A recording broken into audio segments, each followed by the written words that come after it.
ওই যে কিছুদিন আগে, কয়েক বছর আগে, আরাকানের একজন মুসলমান কোরআনের হাফেজ,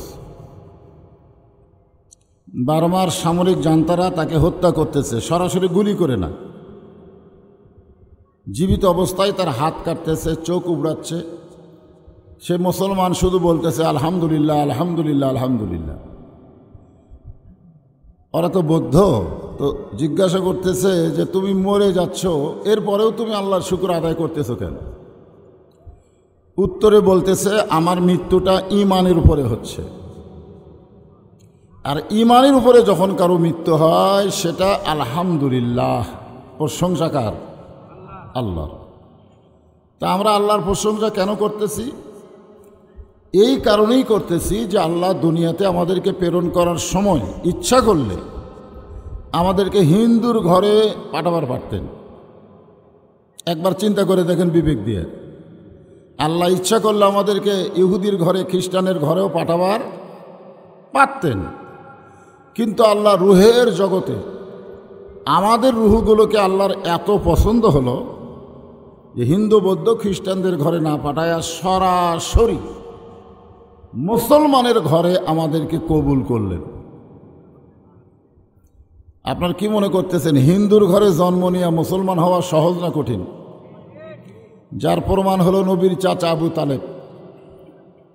নবীর চাচা আবু তালেব, যিনি নবীকে লালন পালন করেছেন, যখন মৃত্যুর বিছনায় পড়ে গেল তখন নবী বললেন চাচা, একটা বার, বেশিবার না, মাত্র একবার বলেন লা ইলাহা ইল্লাল্লাহ মুহাম্মাদুর রাসূলুল্লাহ, আমি আপনার হাত ধরে জান্নাতে নিয়ে যাব।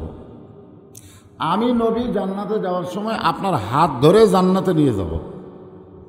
এত বড় একজন কথা কোনো বক্তা কয়নি, কোনো সাহাবী কয়নি, কোনো আল্লাহর ওলি কয়নি, স্বয়ং নবী কইছে। এরপরও আবু তালেব বললেন মরি যখন যাচ্ছি বাপ দাদার ধর্ম ছাড়ব না। এখান থেকে প্রমাণ হলো অন্য ধর্মে জন্ম নিয়ে মুসলমান হওয়া খুবই কঠিন। আমাদের জন্য আল্লাহ এই কঠিনটা রাখে নাই, সরাসরি মুসলমানের ঘরে আমাদেরকে আল্লাহ কবুল করেছেন। এখন যদি কোনো হিন্দু, বৌদ্ধ, খ্রিস্টান, ইহুদি আমার এই ভিডিও দেখে, তারা হয়তো বলবে যে আমরা হিন্দুর ঘরে জন্ম নিয়েছি, ইহুদির ঘরে জন্ম নিয়েছি, আমাদের ক্ষতি কি? ক্ষতি হলো আল্লাহ কোরআন কারিমে বলেছেন অমাইয়াবতাগি গয়রাল ইসলামা দীনান ফালাই ইউকবালা মিনহু। এ কথাটা কোনো বক্তার না আল্লাহ? সবাই জবান খুলে বলেন বক্তার না আল্লাহ? তো আল্লাহ কি বললেন? যে ইসলাম ছাড়া অন্য কোনো ধর্ম কেউ যদি গ্রহণ করো, লা ইউকবালা মিনহু, লা মানে কি না, ইউকবালা মানে কবুল করা হবে না। এখান থেকে প্রমাণ হলো যত ধর্মই পৃথিবীতে থাক, আল্লাহর একমাত্র কবুলযোগ্য ধর্মের নাম কি? আর সেই ইসলামের আমরা মুসলমান। এজন্য প্রশংসা করব কার? আল্লাহ। আল্লাহর প্রশংসা করার আর একটা কারণ কি জানেন? আমরা কিন্তু জাহান্নামত গেলেও, আমরা যদিও জাহান্নামত যাচ্ছি আর কি, মনে করেন আমরা জাহান্নামী, আমরা জাহান্নামী হওয়ার পরেও আমাদেরকে জান্নাতে যাওয়ার একটা সুযোগ আছে। আলহামদুলিল্লাহ বলেন। হয়তো বলবেন হুজুর জাহান্নামে যাওয়ার পরেও আবার জান্নাতে যাওয়ার সুযোগ কি? সুযোগটা হলো আছেন আমার মুক্তার, আছেন আমার বারিস্টার, শেষ বিচারের হাইকোর্টেতে তিনি আমায় করবেন পার, আমি পাপী তিনি জামিনদার। আল্লাহ যখন আমাদেরকে একেবারে পুরোপুরি আসামি করে বিচার শুরু করে জাহান্নামের রায় দেবেন, ওই সময় আমাদের নবী আমাদের পক্ষে ওকালতি করবেন, বারিস্টারি করবেন। আল্লাহ হাকিম থেকে আমাদেরকে জামিন করে জান্নাতে পৌঁছায় দিবে। আপনারা বলেন তো এটা কোনো নবীর উম্মতের ভাগ্য হয়েছে? তাহলে একে তো আমরা মুসলমান হলাম, দ্বিতীয়ত আমরা এমন একজন নবীর উম্মত যেই নবী ঘোষণা করেছে আমার একটা উম্মত, সে পাপী হোক আর নেককার হোক, একটা উম্মত বাহিরে থাকা অবস্থায় আমি নবী ভিতরে ঢুকব না। আপনারা বলেন তো কিসের বাহিরে? এই যে নবী যে কইলেন একটা উম্মত বাহিরে থাকা অবস্থা আমি রাসূল ভিতরে ঢুকবো না, এটা কিসের ভিতর কিসের বাহিরে? হ্যাঁ, এটা হলো আমার একটা উম্মত যতক্ষণ জান্নাতের বাহিরে থাকবে আমি নবী ততক্ষণ জান্নাতের ভিতরে ঢুকবো না। তাহলে এই হিসাবে আমাদের ভাগ্য কেমন? তাহলে প্রশংসা করব কার? আলহামদুলিল্লাহ। আপনারা যে কোরআনের তাফসির শোনার জন্যে দিনের কাজকাম হাট বাজার বহু কিছু আপনাদের সাথে সামনে ছিল, দিনের বেলা মানুষ কাজকাম করে, কাজ না থাকলেও কিছু কাজ থাকে, থাকে কি থাকে না? তো সব কিছু বাদ দিয়ে আপনারা যে কোরআনের তাফসির শুনতে আসলেন, এই মিঠুই বেশি হাঁটাহাঁটি করো না, প্রথম যেটা ছিল ওটাই। এই যে কয়জন মানুষ হয়েছে মাইক লাগে এমনি ওয়াজ করলি, আমি বুড়া হতে পারি কিন্তু আমার গলা কিন্তু বুড়া হয়নি। 35 বছর আগেকার গলা, আপনি তখনকার ওয়াজ শুনবেন আর এখনকার ওয়াজ টেস্ট করবেন, একই মাল কিন্তু একই আছে, খালি বুড়া হয়ে গেছে। ও মাইক ছাড়াও বউ ওয়াজ করছি, আমি যখন প্রথম ওয়াজ করছি মিঠু তখন খুব ছোট, সামিয়ানার তলে একটা ওই যে বাঁশ দিয়া তার মাথাতে একটা ডুঙ্গি দিয়ে ঘুরতে দেয় সামিয়ানা, আর দড়ি চারদিকে 4 গাছত বান্ধে, আর মাইক হরণ এরকম লাগাতো, বাঁশত লাগে, সেটা আবার ঘুরে কিছুক্ষণ পর করে উত্তর পাড়া শুনবার পাচ্ছে না তখন এদিক ঘুরে ধরে, দক্ষিণ পাড়া শোনে না তখন আবার এদিক ঘরে। সেই আমলকার বক্তা, সেই আমল মুখ লাগিয়ে দেওয়া ওয়াজ করা লাগতো, সাউন্ড বাড়াতো না। এখন তো যন্ত্র ভালো হয়ে গেছে, বেশি ঘুতাঘুতি দরকার নেই, আলহামদুলিল্লাহ শোনা যাচ্ছে তো। হ্যাঁ, আপনারা যে কোরআনের তাফসির শুনবেন, এই কোরআনের মধ্যে কোনো ধোঁকা, কোনো প্রকার ধোঁকা কোরআনে নাই, এটা কি আপনারা বিশ্বাস করেন? তাহলে আমি যখন বলবো কোরআনে ধোঁকা, আপনারা বলবেন নাই, বলতে পারবেন না? কোরআনে কোনো গোঁজামিল, কোরআনে কোনো সন্দেহ, মাশাআল্লাহ। এই যে যারা 3 বার বললেন নাই নাই নাই, 3 বার বললেন না, ফেরেশতা বলতেছে আল্লাহ যারা এই 3 বার নাই নাই শব্দ উচ্চারণ করলো এদের রেজাল্ট কি হলো? আল্লাহ বলতেছে এদের রেজাল্ট হলো ওদের জীবন থেকে জাহান্নামও নাই। এই কোরআনকে যারা এইরকম স্বীকারোক্তি দিল, ধোঁকা নাই, সন্দেহ নাই, গোঁজামিল নাই, তাদের জীবনে জাহান্নামও নাই। এখন আপনাদের কাছে আমার প্রশ্ন হলো যে আপনারা যারা বললেন কোরআনে ধোঁকা নাই, সন্দেহ নাই, গোঁজামিল নাই, তারা কি কোরআন কোনোদিন হাত দিয়ে ধরছেন? না না না, একটা জিনিসের আপনি স্বীকারোক্তি দিচ্ছেন যে গোঁজামিল নাই, সন্দেহ নাই, ধোঁকা নাই, তাহলে সেটা দেখা লাগবে না, সেটা পড়া লাগবে না, সেটা বোঝার দরকার আছে না নাই? তো আপনি আজ পর্যন্ত কোরআন শরীফ ধরলেনই না। এমনও যুবক এখানে আছে, এরা কিন্তু সারাদিন মোবাইল নিয়ে মোনাজাত করে, সবসময় মোবাইলে ফ্রি ফায়ার পাবজি গেম খেলতেছে, কিন্তু আল্লাহর কোরআন কোনোদিন হাত দিয়ে ধরেনি। আমি ওই সকল যুবকদের বলতেছি, বাজান, কাবা শরীফ হাত দিয়ে ধরলে অনেকে হজ করবার যায় কাবা শরীফ এরকম স্পর্শ করে বুকের সঙ্গে ঠেকায়। আমি বললাম কেন করতেছো? বলে আল্লাহর ঘর, ওরা বুকের সঙ্গে একটু ঠেকালে যদি আল্লাহ নাজাত দেয়। আমি কইলাম 1 কোটি বার কাবা শরীফ স্পর্শ করলেও তোমার যে সওয়াব হবে, একবার যদি তুমি আল্লাহর কোরআন স্পর্শ করো এর চাইতে বেশি সওয়াব আল্লাহ তোমাকে দেবে। তা আমাকে একজন বলতে যে হুজুর তাই বলি কি কাবার কোনো দাম নাই? আমি বললাম কাবার কোনো দাম নাই, কাবার কোনো দাম নাই যদি কাবার আশেপাশে আল্লাহওয়ালারা না থাকে। কারণ নবী যখন হিজরত করে মদিনায় গেছিলেন, মক্কা বিজয়ের দিনে আল্লাহ নবী কাবা ঘরের দরজা খুলে দেখে 360টা মূর্তি কাবার ভিতর। 360টা মূর্তি কার মধ্যে? তাহলে কাবা আল্লাহর ঘর, এর মধ্যে মূর্তি ঢুকালো কে?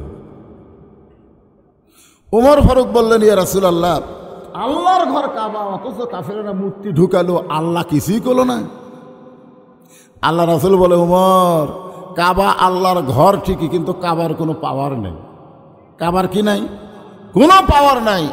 মসজিদ আল্লাহর ঘর, কিন্তু মসজিদের কোনো পাওয়ার নাই যদি মসজিদের নামাজি মুসল্লি না থাকে। জোরে কোন কথা ঠিক কিনা?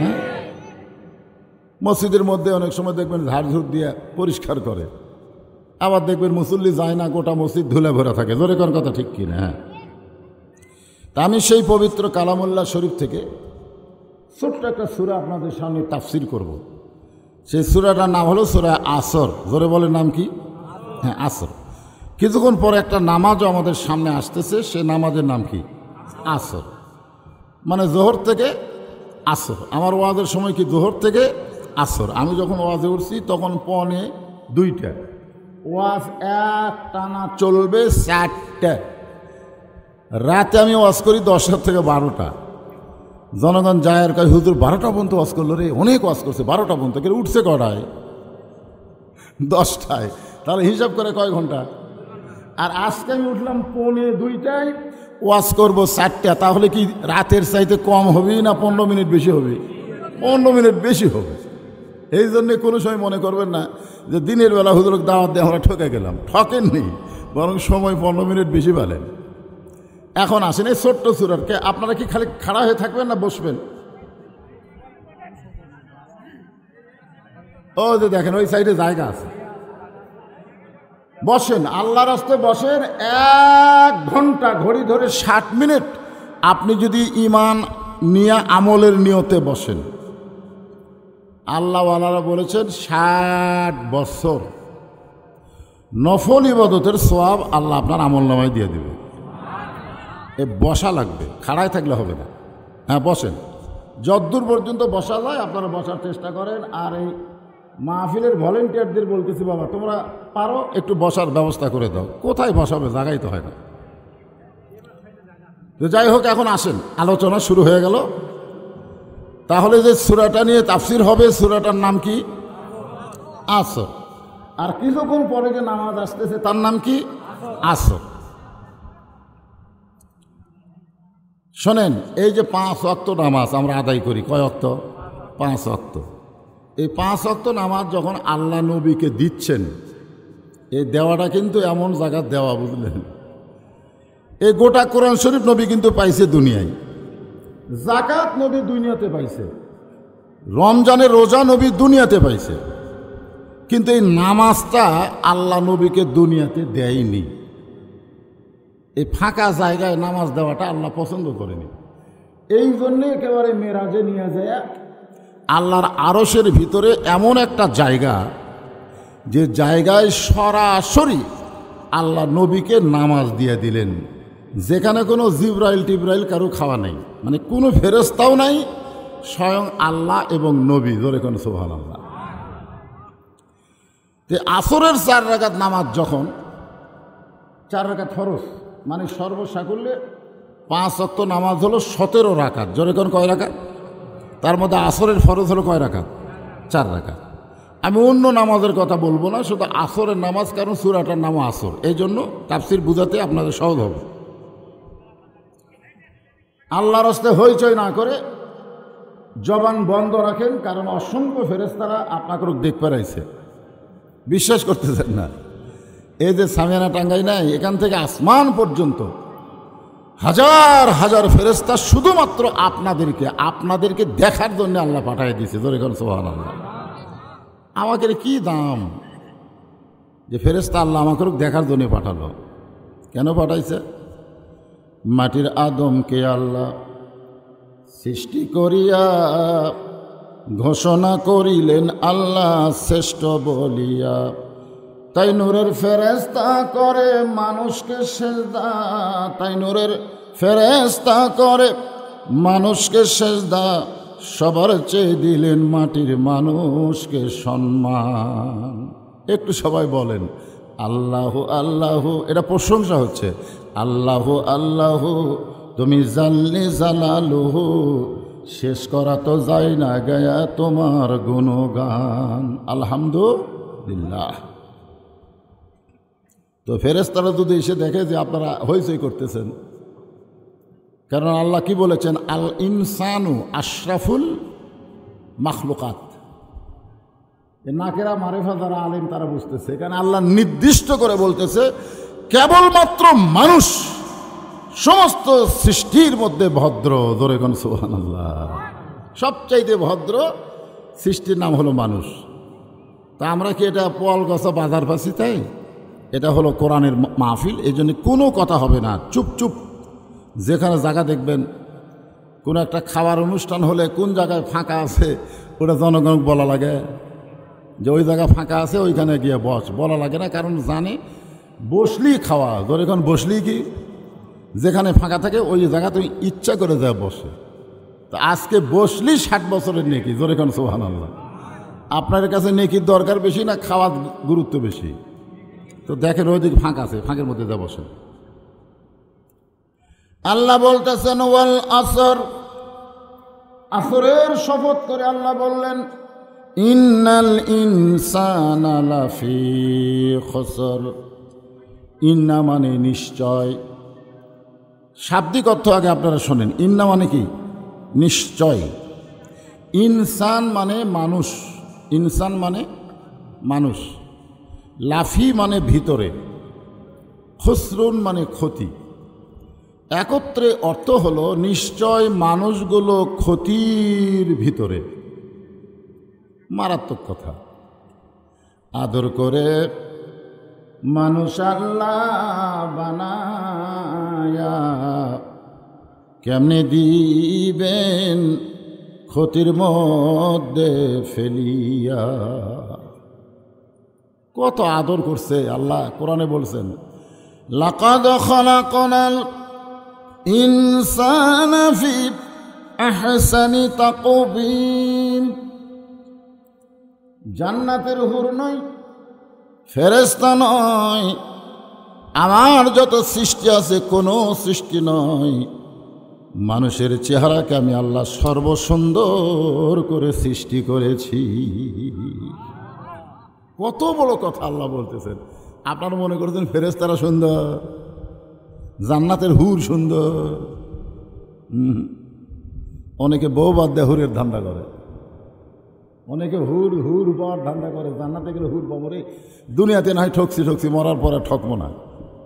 আপনি জানেন না যে আপনার বউটা জান্নাতের হুরের চাইতেও সুন্দরী? সুবহানাল্লাহ। হুরের ধান্দা বাদ দেন, এই বউ নিয়ে যেন জান্নাতে থাকতে পারেন। আপনার বউ যদি জান্নাতে না যায় আপনি জান্নাতে যাবেন না। কোনো স্বামী মনে করে আমি জান্নাতে যাই, আমার বউ যা করে করুক না।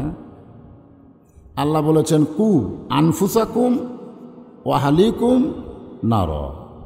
জাহান্নামের আগুন থেকে যদি বাঁচতে চাও একলা বাঁচো না, তোমার আহাল পরিবার সবাইকে নিয়ে বাঁচতে হবে।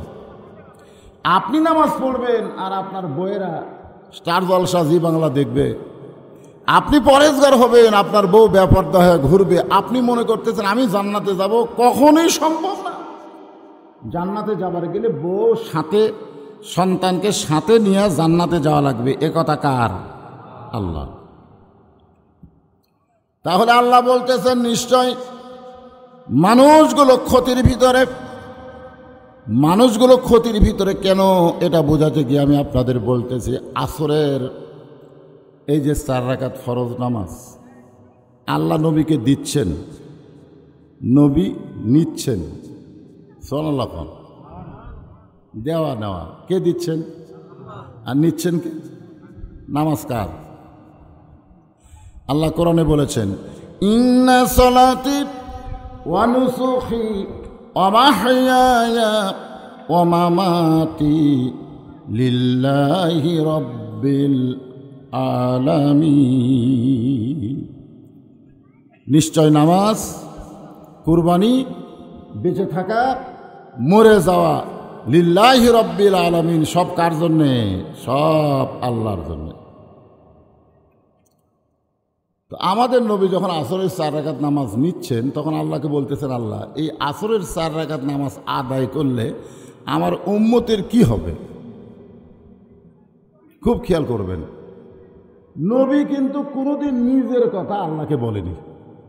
আমরা যে এমন এক নবী পাইছি ভাই, যেই নবী নিজের কথা কোনোদিন আল্লাহকে বলেনি। যত কথা আল্লাহকে বলেছেন সমস্ত কথা হলো আমাদের জন্যে। সুবহানাল্লাহ কবেন না? আজকে আমরা বাংলাদেশে বহু নেতার পিছনে ঘুরি। অনেকে বলে আমি আমার নেতার নাম ধরে বলে অমুক আমার নেতা, আমি সেই নেতার চামচা, এরকম বলে কি বলে না? কিন্তু আমরা যারা এখানে বসেছি আমরা এমন একজন নবী পাইছি, তিনি শুধু নবী ছিলেন না, তিনি কি আবার কি করবে চাচ্ছা? মানুষজন কি তোমাকে দেখবি না আমার আওয়াজ শুনবে?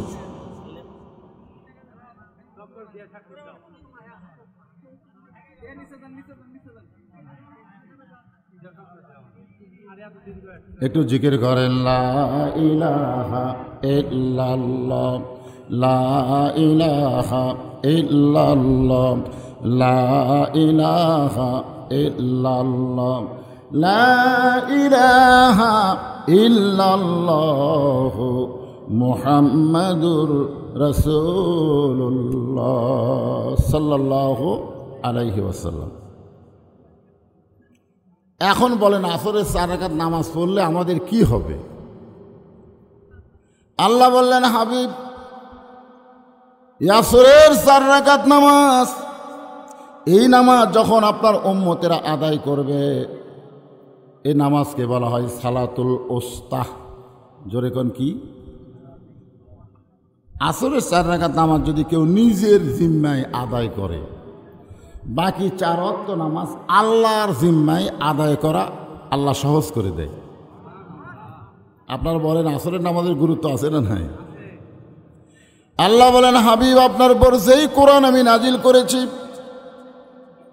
সেই কোরআনে সবচাইতে বেশি বার যেই নবীকে নিয়ে আলোচনা হয়েছে, সেই নবীর নাম হলো মূসা কালিমুল্লাহ। এই যে কিছুক্ষণ পর যে আসরের নামাজ হবে না, এই নামাজ সম্পর্কে বলতেছে, একটু মনোযোগ দিয়ে শোনেন। এই যে কোরআন দেখতেছেন, এই কোরআনে আল্লাহ সবচাইতে বেশি যেই নবীকে নিয়ে আলোচনা করেছেন, সেই নবীর নাম কি? এটা কোন পাড়ার মূসা? মূসা কালিমুল্লাহ বললে সওয়াব পাবে। কালিমুল্লাহর মধ্যে কার নাম আছে? আল্লাহর নাম আছে না নাই? জোরে কোন আছে না নাই? তাহলে খালি মূসা করলে সওয়াব পাবেন, সারা জন মুসা মুসা মুসা মুসা করে এক সওয়াব হবেন না। আর যেই বলবেন কালিমুল্লাহ, সঙ্গে সঙ্গে এই যে আল্লাহ, এর একটা আলাদা সওয়াব আল্লাহ আপনাকে দিয়ে দিবে। সুবহানাল্লাহ। তুর পর্বতে মুসা নবী মাঝে মধ্যেই যেতেন। কেন যাইতেন? আপনারা দিনের মাহফিল মনে হয় শোনার অভ্যাস নাই। ওই হইসই টইসই এলে লোক, আমি কি বলতেছি যে এই খোলা খুলি এ যা আছে, এক কথার আগে শোনেন আপনি। আমি তো জানি না যে এরকম খুলির মধ্যে ওয়াজ করবে আমার দিয়ে, তাহলে তো আমি দাওয়াতই নিতাম না। আপনাকে এলাকার এমন কোনো পাড়া নাই যে আমার কাছে দাওয়াত যায় না, কিন্তু আমি জাগা বুঝা দাওয়াত নেই। আগে করছি 300 টাকার বক্তায় ছিলাম, কষে 500 দিছে, 250, উপরে 100, মাঝখানে খালি 10 টাকা লোক দিয়ে এরকম মোটা করে দিছে। ফেরে দেয়নি অকলা সারা রাত আমি খেড়ের মধ্যে ঘুম পাই, সারা রাত। তখন ওর সাইকেল আর হুন্ডে যাওয়ার বুদ্ধি নেই। কি ঠকান ঠকাছেন আপনারা ভাই। তো তখন খুলির মধ্যে কাম আছে। এখন খুলি কিছুক্ষণ পরে দেখবেন ওইদিকে যে জায়গাগুলো আছে, একটা জায়গাও থাকবে না, শেষ পর্যন্ত ডানানা টানানা থাকবে না। আসর পর্যন্ত লোক খালি আসতেই থাকবে, কমবি না। এই জন্য দিনের মাহফিল যদি শুনবার চান, ওই দিকে হইছে না শুনে আমার কথার দিকে খেয়াল করেন। কারণ আপনারা আমার সামনে বসে আছেন, আপনাকে সাইজ দেখে আমার আল্লাহ কথা বের করবে। কথাটা বুঝলেন না? কারণ ছাত্র যদি লেকচার ঠিক মতো না শোনে, টিচার কিন্তু লেকচার দিতে পারে না। শ্রোতারা যদি বক্তার কথা না শোনে, আমি অত্যন্ত গুরুত্বপূর্ণ আলোচনা করতেছি যে কোরআন শরীফে সবচাইতে বেশি আল্লাহ যেই নবীকে নিয়ে আলোচনা করেছেন, সে নবীর নাম হলো মূসা কালিমুল্লাহ। সেই নবী মাঝে মধ্যে একটা পাহাড়ে যাইতেন, সে পাহাড় নাম হলো তুর পাহাড়। ধরে কোন কি পাহাড়? আপনাকে দোয়ায় আল্লাহ তাআলা সেই পাহাড় আমাকে দেখার তৌফিক দিছে। মূসা নবী যেখানে দাঁড়াচ্ছিল, আমিও ওই জায়গায় ঘন্টাখানেক খাড়া হয়েছিলাম।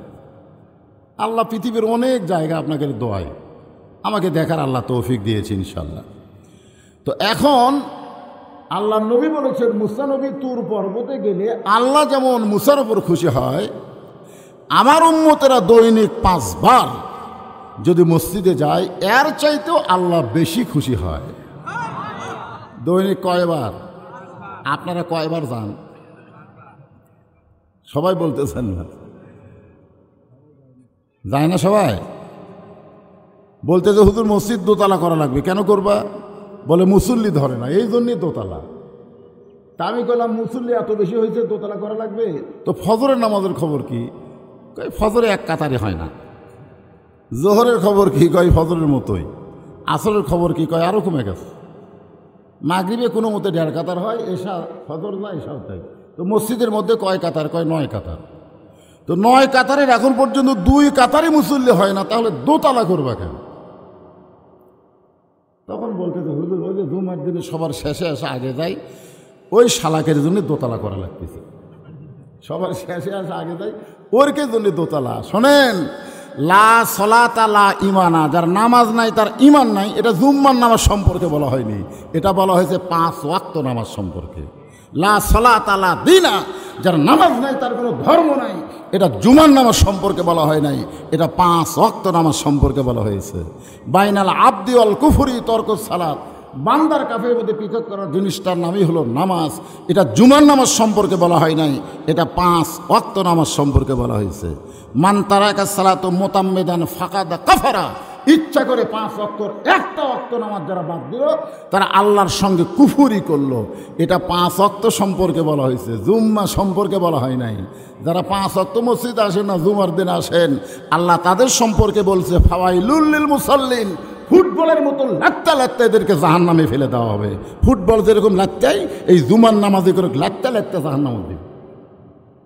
জুমার নামাজ জন্য মসজিদ, হ্যাঁ হ্যাঁ, শোনেন আসরের নামাজটা শোনেন। তুর পর্বতে মুসা নবী দাঁড়িয়ে আছেন,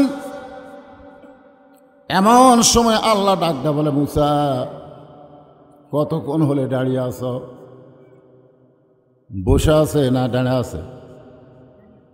আল্লাহর সাথে দেখা করবি বসে থাকা না দাঁড়া থেকে? সুবহানাল্লাহ। এই জন্য নামাজের 13 ফরজের মধ্যে একটা ফরজ হলো দাঁড়িয়ে নামাজ পড়া। 13 ফরজের মধ্যে একটা ফরজ কি? মসজিদের মধ্যে চেয়ার লিয়া কেউ যদি যায়, আপনাদের মসজিদে যদি কোনো দিন চেয়ার ঢোকে, এ ঢোকা মাত্র এই চেয়ার ভাঙবেন, আপনি একটা হজের সব পাবেন। ঢোকা মাত্রই ভাঙ্গা, মানে বসার ওটা সেট করার কোনো সময় দেওয়া হবে না, ভাঙতে হবে। কারণ মসজিদ এটা চেয়ারের জন্য না, মসজিদ হলো মুসা নবী দাঁড়ায় আছে আল্লাহর সঙ্গে দেখা করবে। আনতাবুদুল্লাহ কান্নাকা তারাহু ফাইল্লাম তাকুন তারাহু ফাইন্নাহু ইয়ারাকা, যখন আল্লাহর নামাজে মানুষ দাঁড়ায় যাবে, আল্লাহ কোরআনে বলেছে কুম, দাঁড়াও, লিল্লাহে, আল্লাহর জন্য কনিতিন, আনুগত্য নিয়ে দাঁড়াও। তুমি চেয়ারম্যান হছো যে চেয়ারলে বসো? তুমি হেঁটে হেঁটে মসজিদে এসে চেয়ারে বসে নামাজ পড়ো, তোমার লজ্জা করে না? 10 কেজি ব্যাগ নিয়ে বাজার করতেছে, ওই জায়গা তোর বসা লাগে না। আর মসজিদে এসে কয় আমি শরীরত বল পাই না, তো আসবার কয় করে? হ্যাঁ, কাতার সোজা করতে গেলে পায়ের গোড়ালির সঙ্গে গোড়ালি মিল করা লাগবে। রাসূল ততক্ষণ পর্যন্ত কেবলামুখী হন নাই যতক্ষণ পর্যন্ত মুসল্লিরা কাতার সোজা না করেছে। জোরে করার কথা ঠিক কিনা? হ্যাঁ, মুয়াজ্জিন কতকামাতিস সালা বলতেছে, আর রাসূল তাকায় দেখতেছে যে কাতার সোজা হচ্ছে কিনা, কাতার ফাঁকা আছে কিনা। ওই যে পিছনে কাতারে ফাঁকা দেখা যায়, হেই, ওই ফাঁকের মধ্যে দিয়ে শয়তান ঢুকতেছে ছাগলের মাথার মতন। কাতার বন্ধ করো, গোড়ালির সঙ্গে গোড়ালি মিল করো। বেটা তুমি চেয়ারে বসো, তোমার পাও কোথায় যায়? তোমার গোড়ালির সঙ্গে আরেকজন মুসল্লি গোড়ালি কেমনি মিল করবে?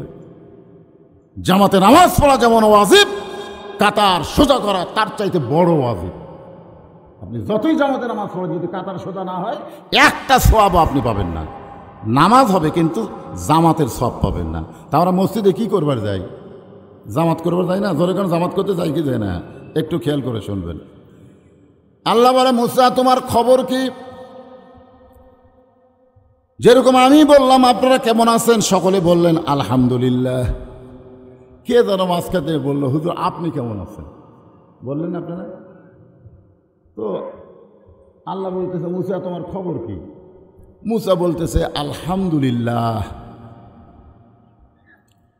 তো মুসা নবী চিন্তা করতেছে, আল্লাহ যখন আমার খবর চালো, তাহলে আল্লাহর খবর তো আমার চাওয়া দরকার। তো সাহস করে বলতেছে, আল্লাহ আপনার খবর কি? তো আল্লাহ বলতেছে, আমি কেমন আছি আমার খবর যদি জানবার চাও, ইজহাব ইলা ফিরাউন ইন্নাহু তাগা। আমি আল্লাহ কেমন আছি যদি জানবার চাও, তাহলে ফেরাউনের কাছে যাও। জোরে কোন কার কাছে যাও? বর্তমানে আল্লাহ কেমন আছে যদি জানবার চান, যারা ক্ষমতা বসে আছে তারকে কাছে যান। এখন বর্তমানে বাংলাদেশের ক্ষমতা কারা বসে আছে, তারকে কাছে গেলেই বুঝবেন আল্লাহ কেমন আছে। কারণ আমার মতন একটা মাটিও মানুষের বক্তা, গ্রামের বক্তাকে বর্তমান সরকার সিরিয়ালে 18 নম্বরে থসে। ধরেন কয় নম্বরে থসে? 18 নম্বরে। 116 জনের সিরিয়াল করছে, তার মধ্যে আমি আছে 18 নম্বরে। তো আল্লাহ বলতেছে আমি কেমন আছি জানবার চাইলে তুমি তো আমি আল্লাহর কাছে আসবার পারবা না। মুসাকে আল্লাহর কাছে যাওয়ার পারবে? খালি একবার বলেছিল রব্বি আরিনি, আল্লাহ তোমার সাথে কথা বলতে বলতে তোমাকে একটু দেখবার মন চায়। আল্লাহ বলেছে লান, তাকিদ করে বলেছে লান তারানি, আমাকে দেখা কখনোই তোমার সম্ভব না। তো দেখা যদি সম্ভব না হয় তাহলে আল্লাহর কাছে যাওয়া যাবে? সম্ভব না। তা আল্লাহ বলছে আমি কেমন আছি যদি জানবার চাও তাহলে ফেরাউনের কাছে যাও, যাই দেখো ইন্নাহু তক। 5 বছরের ক্ষমতা পায়া ফেরাউন 15 বছরও ক্ষমতার থেকে লড়তেছে না। দিনের ভোট ফেরাউন রাতে করতেছে। তোর এখন কথা ঠিক কিনা? যেটা দিনে হবে সেটা রাতে হয়ে যাচ্ছে। ভোট দিবে গেলে আগেই হয়ে গেছে। এর নাম হলো তকা। তকা শব্দের অর্থ হলো সীমা লঙ্ঘন করা। সীমা লঙ্ঘন করা, সব কিছুর সীমা আছে না নাই? যেরকম আছে না আছে। আমার বউ হলো আমার সীমানা। আমি দেখমো, চুমা খামো, চাটিয়া খামো, অসুবিধা আছে? আমার সীমানার মধ্যে আমার বউ আছে। কিন্তু আমার ভাবি, এই ভাবি কি আমার সীমানার মধ্যে আছে? দেখা চলবে না, দেখাই চলবে না। আপনি যদি আদর করা দূরের কথা, দেখাই চলবে না। আপনার সীমা হচ্ছে আপনার পকেট। 100 বার আপনি হাত দেন, কোনো সমস্যা নাই। কিন্তু এই পকেটে হাত দিলেই কবি হুজুর না পকেট না দে। নিজের সীমানার মধ্যে থাকা এটা আল্লাহ পছন্দ করে। কিন্তু যখনই সীমানা অতিক্রম করবেন তখনই সে হবে তকা, তাগুত। তা আমি আল্লাহ কেমন আছি যদি জানবার চাও তাহলে কার কাছে যাও? ইজহাব ইলা ফেরাউন, ফেরাউনের কাছে যাও। মুসা নবী ফেরাউনের দরবারে গেলেন আল্লাহ দেখার জন্যে কেমন আছে। দরবারে গিয়ে দেখে ফেরাউন চেয়ারে বসে জিকির করতেছে, আনা রব্বুকুমুল আলা। ফেরাউনের জিকির হচ্ছে আনা রব্বুকুমুল আলা। এ খুব খেয়াল করে শোনেন, আনা রব্বুকুমুল আলা কি বুঝতেছেন? মানে যত রব আছে সব রবের উপরে হচ্ছে ফেরাউন। মুসা নবী কয় কে রে, এখনই যার সাথে কথা কয়ে আসলাম তুর পর্বতে, সেটা কে? এটা কে? চিন্তা করা লাগবে না? 4 তলাতে উঠে এখন 1.5 লাখ টাকার খাট, 12,000 টাকার কম্বল ওরে তামানে রাত 9টার সময় দিয়ে বলে আমার বাসা আমার বাড়ি আমাক নামাইকে। আমার বাসা আমার বাড়ি আমাক নামাইকে। কয়টার সময়? 9টার সময়। রাত 3টার সময় একটা ভূমিকম্প হচ্ছে। ভূমিকম্প বুঝেন? খালি এরকম একটু ঝাঁকি দিয়েছে, ওই এত ফোর্সে নামছে, যার কম্বলের মধ্যে যে লঙ্গি খুলে আছে ওটাও পর্যন্ত পরার টাইম পায়নি। তাহলে 9টার সময় কি কইল যে আমাক নামাইকে, আর রাত 3টার সময় আল্লাহ ওকে ন্যাংটা করে নামাছে। জোরে কোন কথা ঠিক কিনা?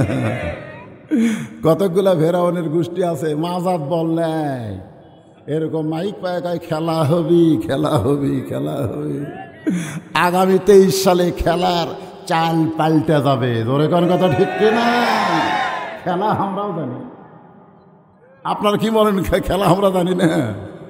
হ্যাঁ, প্রধানমন্ত্রী বলেছে 23 সাল দুর্ভিক্ষের বছর, আর আমরা আলেমরা বলতেছি 23 সাল দুর্ভিক্ষের বছর নয়, 23 সাল হবে পরিবর্তনের বছর। জোরে কোন কথা ঠিক কিনা? মাজা বললেই খেলা হবি। 2 জন মাজা ধরে থাকে আর ওই কথা কর মারে না, খালি খেলা হবি খেলা হবি। তোর মাজা ধরে আছে কে রে? এই তো ইজ্জুমান তাশা পড়েন, তো ইজ্জুমান তাশা অতুজিল্লু মান তাশা বিয়াদিকাল খায়র ইন্নাকা আলা কুল্লি শাইইন কাদির। সম্মান দেওয়ার মালিককে, অপমান করার মালিককে, ভালো মন্দর মালিককে, 3 তলা থেকে ন্যাংটা করে নামানোর মালিককে, সমস্ত ক্ষমতার মালিককে? আমার না আল্লাহর? মুসা চিন্তা করতেছে, এখনই যার সাথে কথা কয়ে আসলাম সেটা হচ্ছে আল্লাহ, আর জিকির করে আনা রব্বুকুমুল আলা। মুসা নবীর হাত চুলকাই, এরকম হাত চুলকাই, কারণ মুসা নবী কিন্তু কোনো অন্যায় সহ্য করেনি। এমনকি আজরাইলকে চল মারছে, জোরে কোন কথা ঠিক কিনা? আজরাইলকে চল মারা পারে, কিন্তু এমন চল মারছে চোখের মুনি, বাম চোখের মুনি আপনার যখন জান কবজ করবে আসবে না, আমার যখন জান কবজ করে আসবে, আমরা কিন্তু একটা ফেরেশতা দেখবার না চাইলেও দেখা পাবো। তার নাম কি? তার নাম আজরাইল। তো চোখ একটা উল্টে আছে, ওই উল্টা কিন্তু মুছা দিছে, খালি সালাম দেয়নি, খালি বলতেছে ও গো আল্লাহ নবী মুসা আপনার জান কবজ করবার চাই। তো মুসা বলতেছে আয়।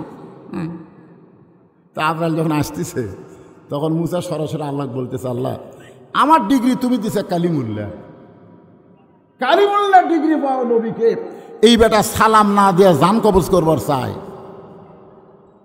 আল্লাহ বলতেছে মুসা কি করবার চাও? মুসা বলতেছে ওর কান সারাত একটা চড় মারো, কান সারাত এটি মারবি।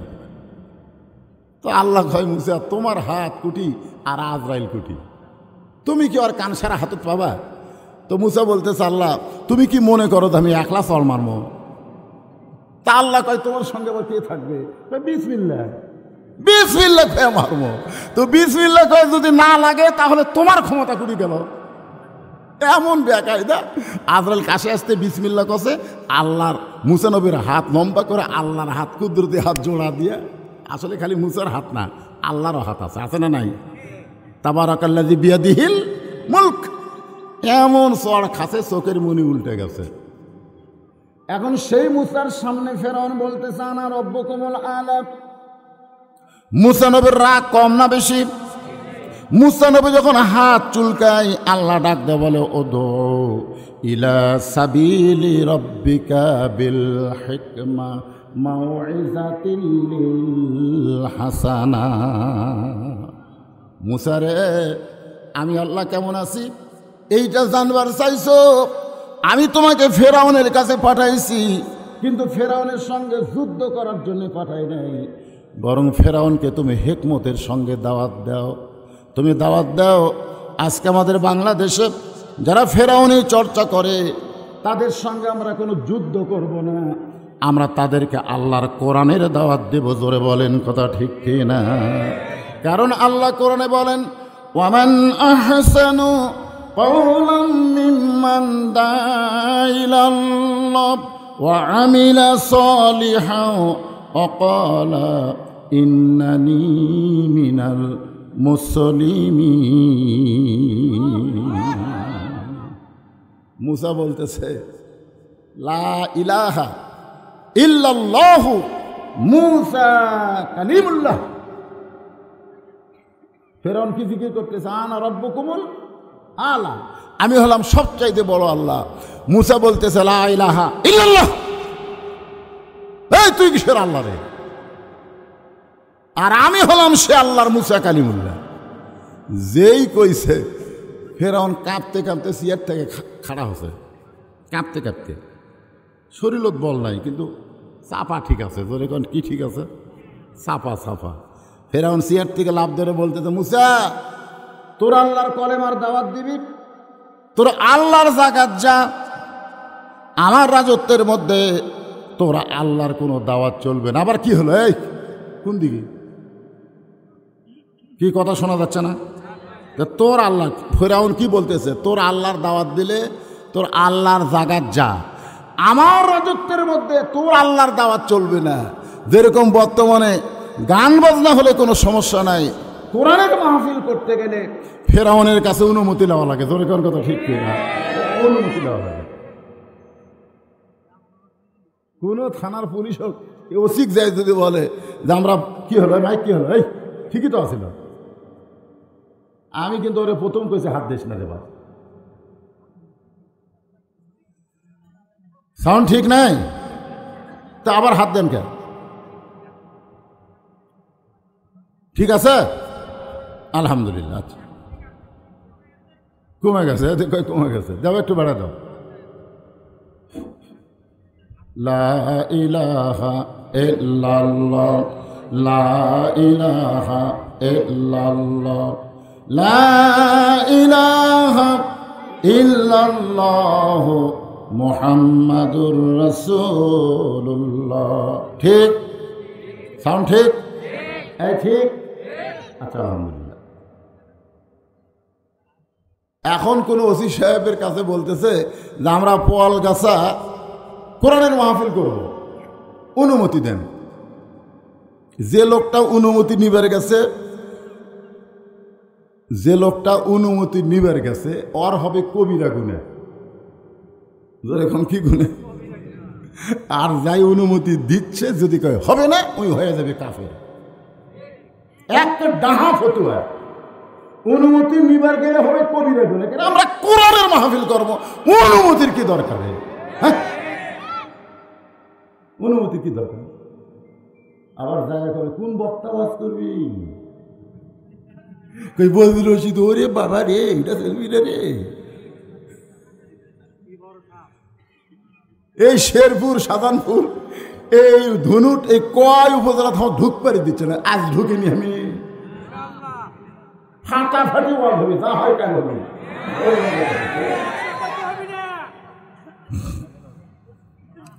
মনে করেন না 50 বছর ওয়াজ করে আমার আল্লাহর ওলি জেলখানা পড়ে আছে, আমি 35 বছর করছি, বাদ বাকি না জেলখানা থাকা লাগবে।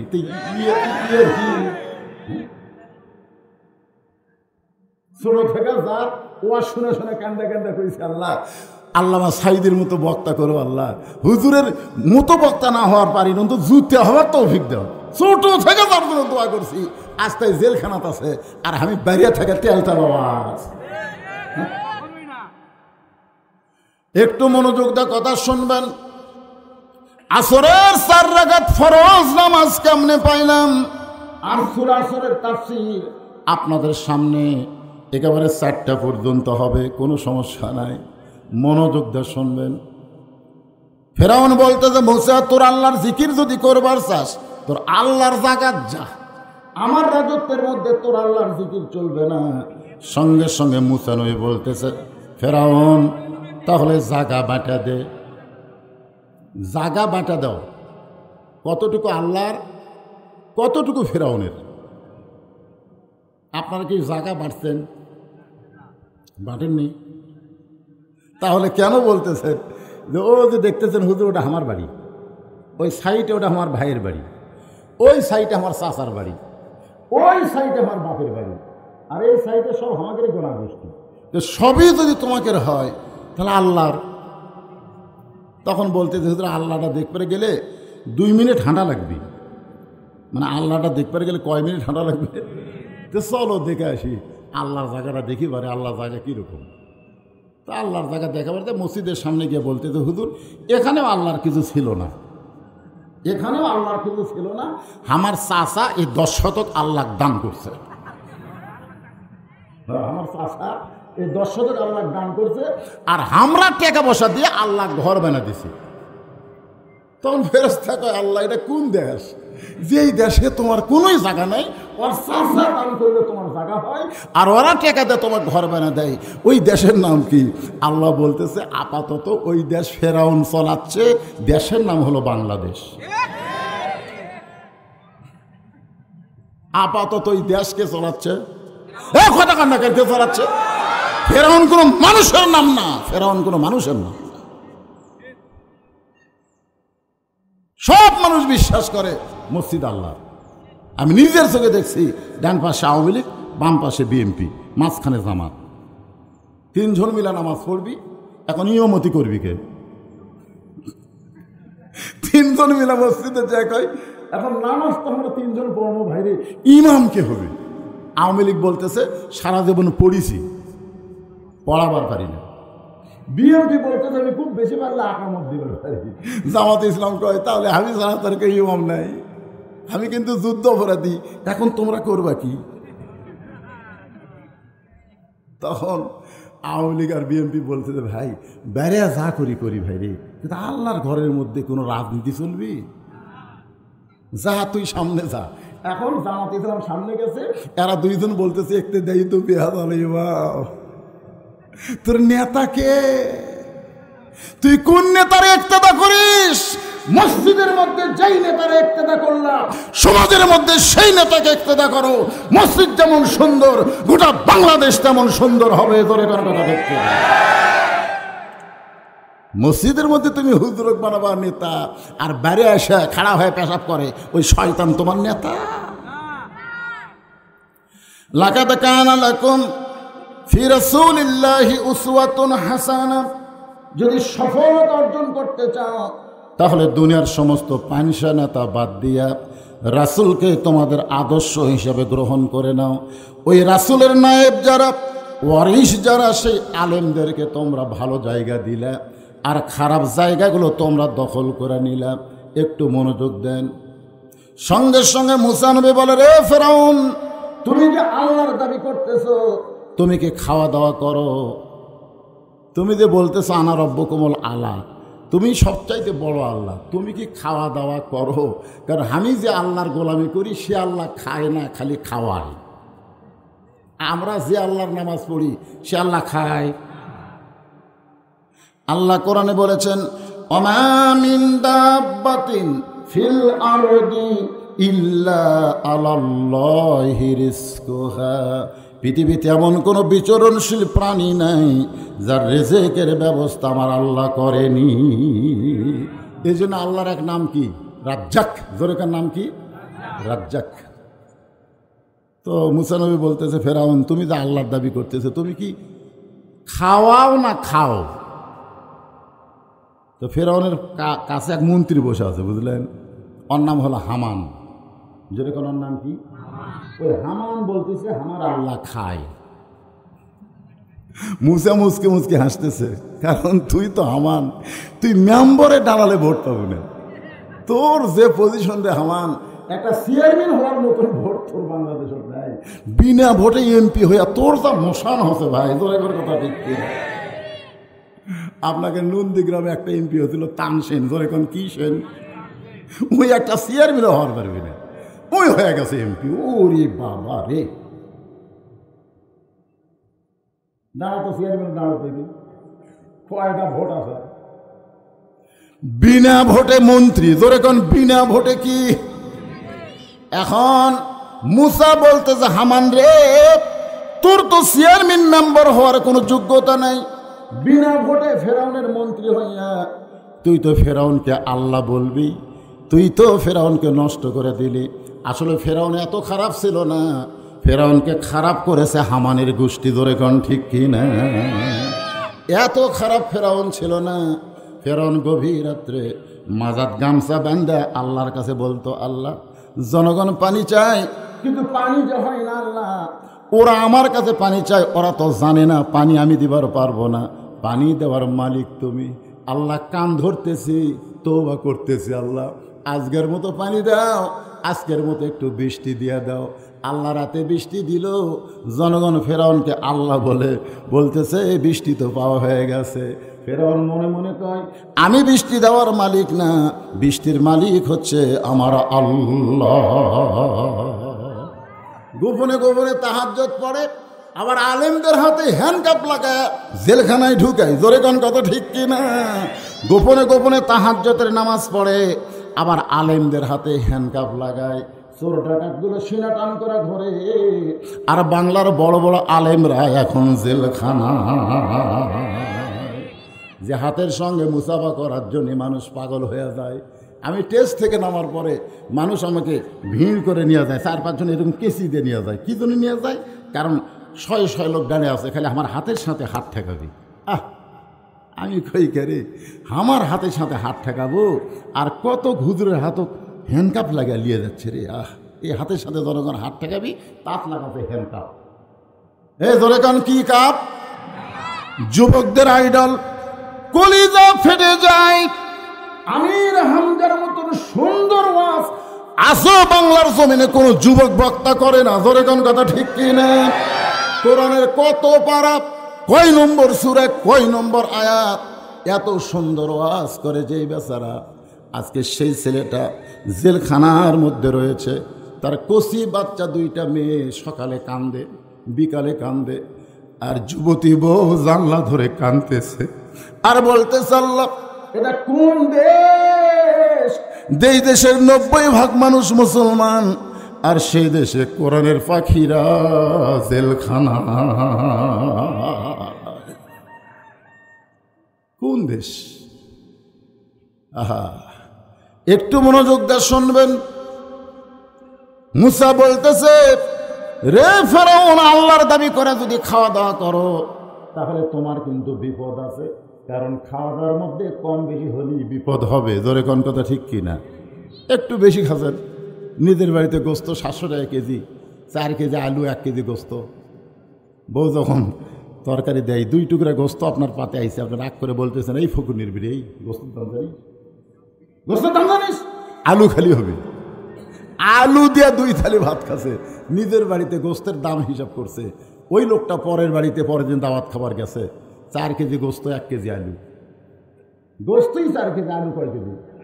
হঠাৎ ভুল করে একটা আলু যদি পাতত আসে, ওই সেটা বোন প্লেট হচ্ছে, বোন প্লেট। নিজের বাড়ির আলু দিয়ে 2 থালি খালি, আর পরের বাড়ির আলু বন প্লেটে মানলি। নিজের বাড়িতে 1 টুকরা গোস্ত দিয়ে 8 গাছ ভাত খায়, আর পরের বাড়িতে 1 গাছ ভাতের মধ্যে 4 টুকরা গোস্ত ঢুকে, মানে ভাতই খায় না, খালি গোস্ত খায়। তা আপনার পেটের কল কবজা হিসাব করা লাগবে না, যে আপনার ভিতরে যে আল্লাহ কল কবজা দিছে এটা কদ্দূর পর্যন্ত হজম করবার পারবে, তদ্দূর পর্যন্ত আপনি খাবেন। রাসূল বলেছেন, খাওয়ার সময় গামলা গামলা গোস্ত দেখলেই খাও না, তোমার ক্ষুধাকে তুমি 3 ভাগ করো, 1 ভাগ খাদ্য খাও, 1 ভাগ পানি পান করো, 1 ভাগ আল্লাহর জন্য ফাঁকা রাখো। এই তরিকায় যদি খাও, কোনোদিন তোমার বুকের উপরে পেট উঠবি না, বুকের উপরে পেট উঠবে না, এই বুকের নিচেই পেট থাকবে। আসেন হাত দিয়ে দেখেন, আমার পেট এখনো বুকের কতখানি নিচে আছে, কি আমি খাবার পাই না, এত খাওয়া, খালি গামলাকে গামলা গোস্ত। কিন্তু না, ক্ষুধাকে 3 ভাগ করো, 1 ভাগ খাদ্য খাও, 1 ভাগ পানি পান করো, 1 ভাগ কার জন্যে ফাঁকা? আল্লাহর জন্য ফাঁকা রাখো। কিন্তু তুমি যে পরের বাড়িতে যায় খালি গোস্তই খাইলে, তোমার পেটের হজম শক্তি হলো 250 গ্রাম, তুমি খাইলে তোমার কলকবজা হজম করবে। কিন্তু তুমি যে 500 গ্রাম গোস্ত খাইলা, এখন তো হজম হচ্ছে না, বদ হজম হলো, ধুমা ঢেকুস মারলো, হজমের বড়ি খেলে এখন নিচের গিরো আল্লাহ ছুটে দিল, এখন এর নাম হলো পাতলা পায়খানা। ধরে কোন কি পায়খানা? পাতলা পায়খানা শুরু হয়ে গেল। মুসা হিকমতের সঙ্গে বলে, ফেরাউন, আল্লাহর দাবি করতেছো, এরকম পাতলা পায়খানা যদি কোনোদিন তোমার শুরু হয়, পায়খানা করতে গেলে, পায়খানা কমপ্লিট করে যেই উঠবার চাচ্ছ, সঙ্গে সঙ্গে আবার পেটে কামড় দিল, আবার তুমি পায়খানা করতে বসলে, আবার পানির মতন চলে গেল, আবার উঠবার চাইলে, আবার পেটে কামড় দিল, একই যাওয়াতে 4 বার। ধরে কোন কয়বার?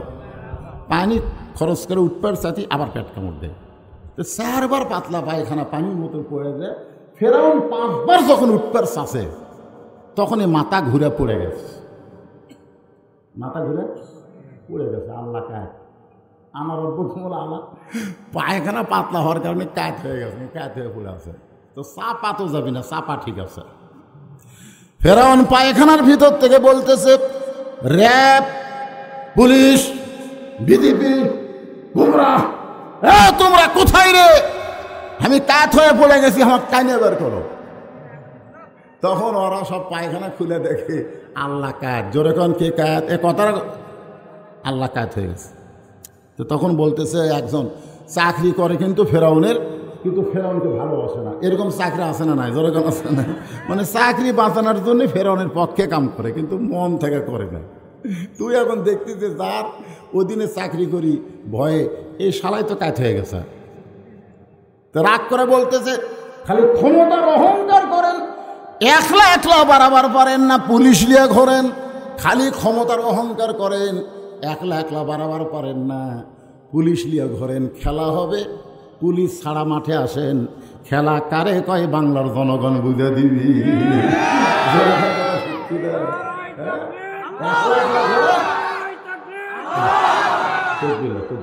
তকবির দিলি ওরা আবার সাইড থেকে করে কি হচ্ছে, আমরা ভিতরে যা কয়ে যায় খালি বুঝা যান, সূরা আসরের তাফসীর শোনেন।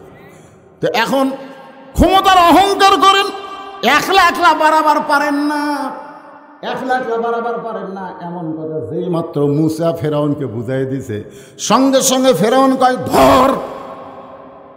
মুসা ফেরাউন বুঝবার পারছে মুসা আসল জায়গায় হাত দিতে। কোন জায়গায়?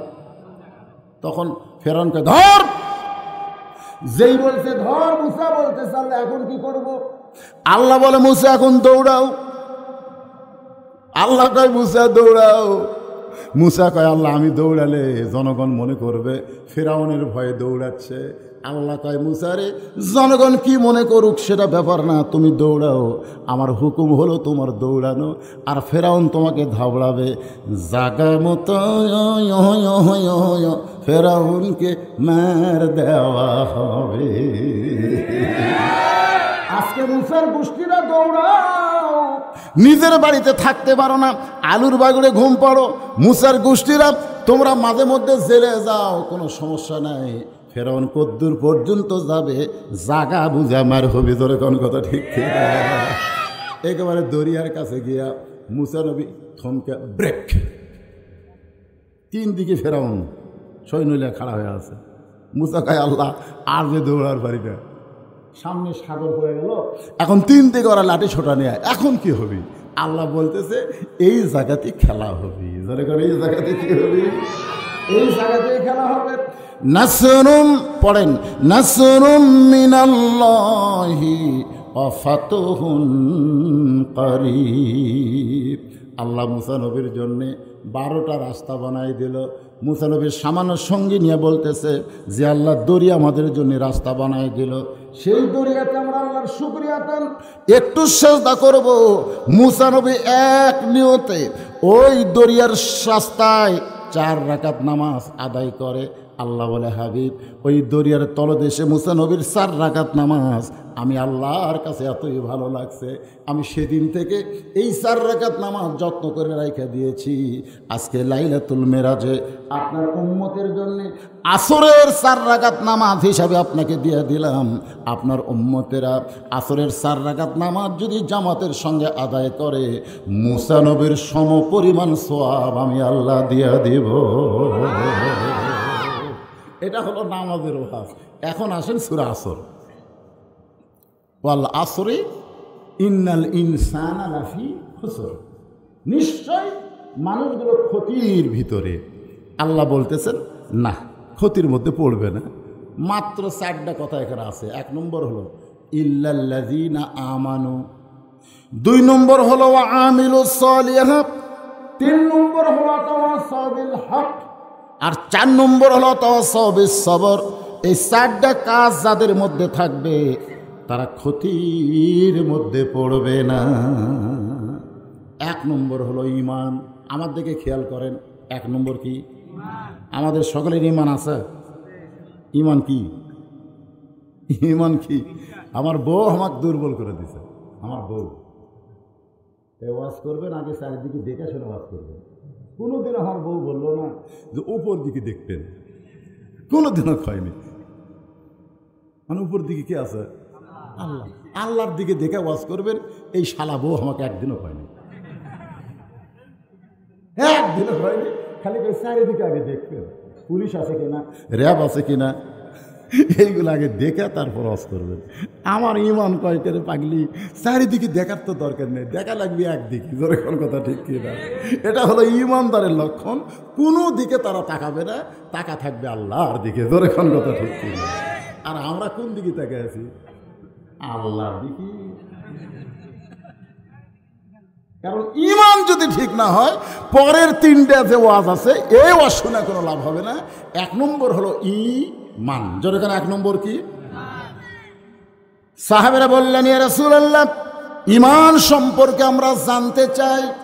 আল্লাহ রাসূল বললেন ইকরার বিল লিসান, তাসদিক বিল জানান, আমল বিল আরকান, এরই নাম হলো ঈমান। মনে করেন, বুঝানোর জন্য বলতেছি, আসরের নামাজ পড়লেন, পড়ে এক মুরব্বী জমির ধান দেখবার গেছে। কি দেখবার গেছে? ধান দেখবার গেছে। যা দেখে ওপর জমির পানি আছে, নিচে আর জমির পানি নাই।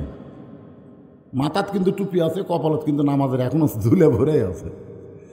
ওই তখন চিন্তা করতেছে ওপর জমিতে এত পানি, আমারটা পানি নাই, কি করি?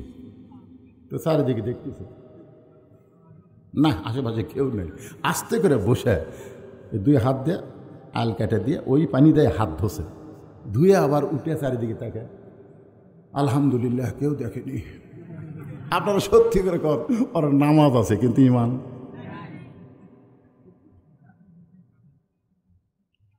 আরে এই জন্য আল্লাহ তাআলা সূরা আসরের 1 নম্বরে রাখলেন ইমানকে। ধরে কোন কি?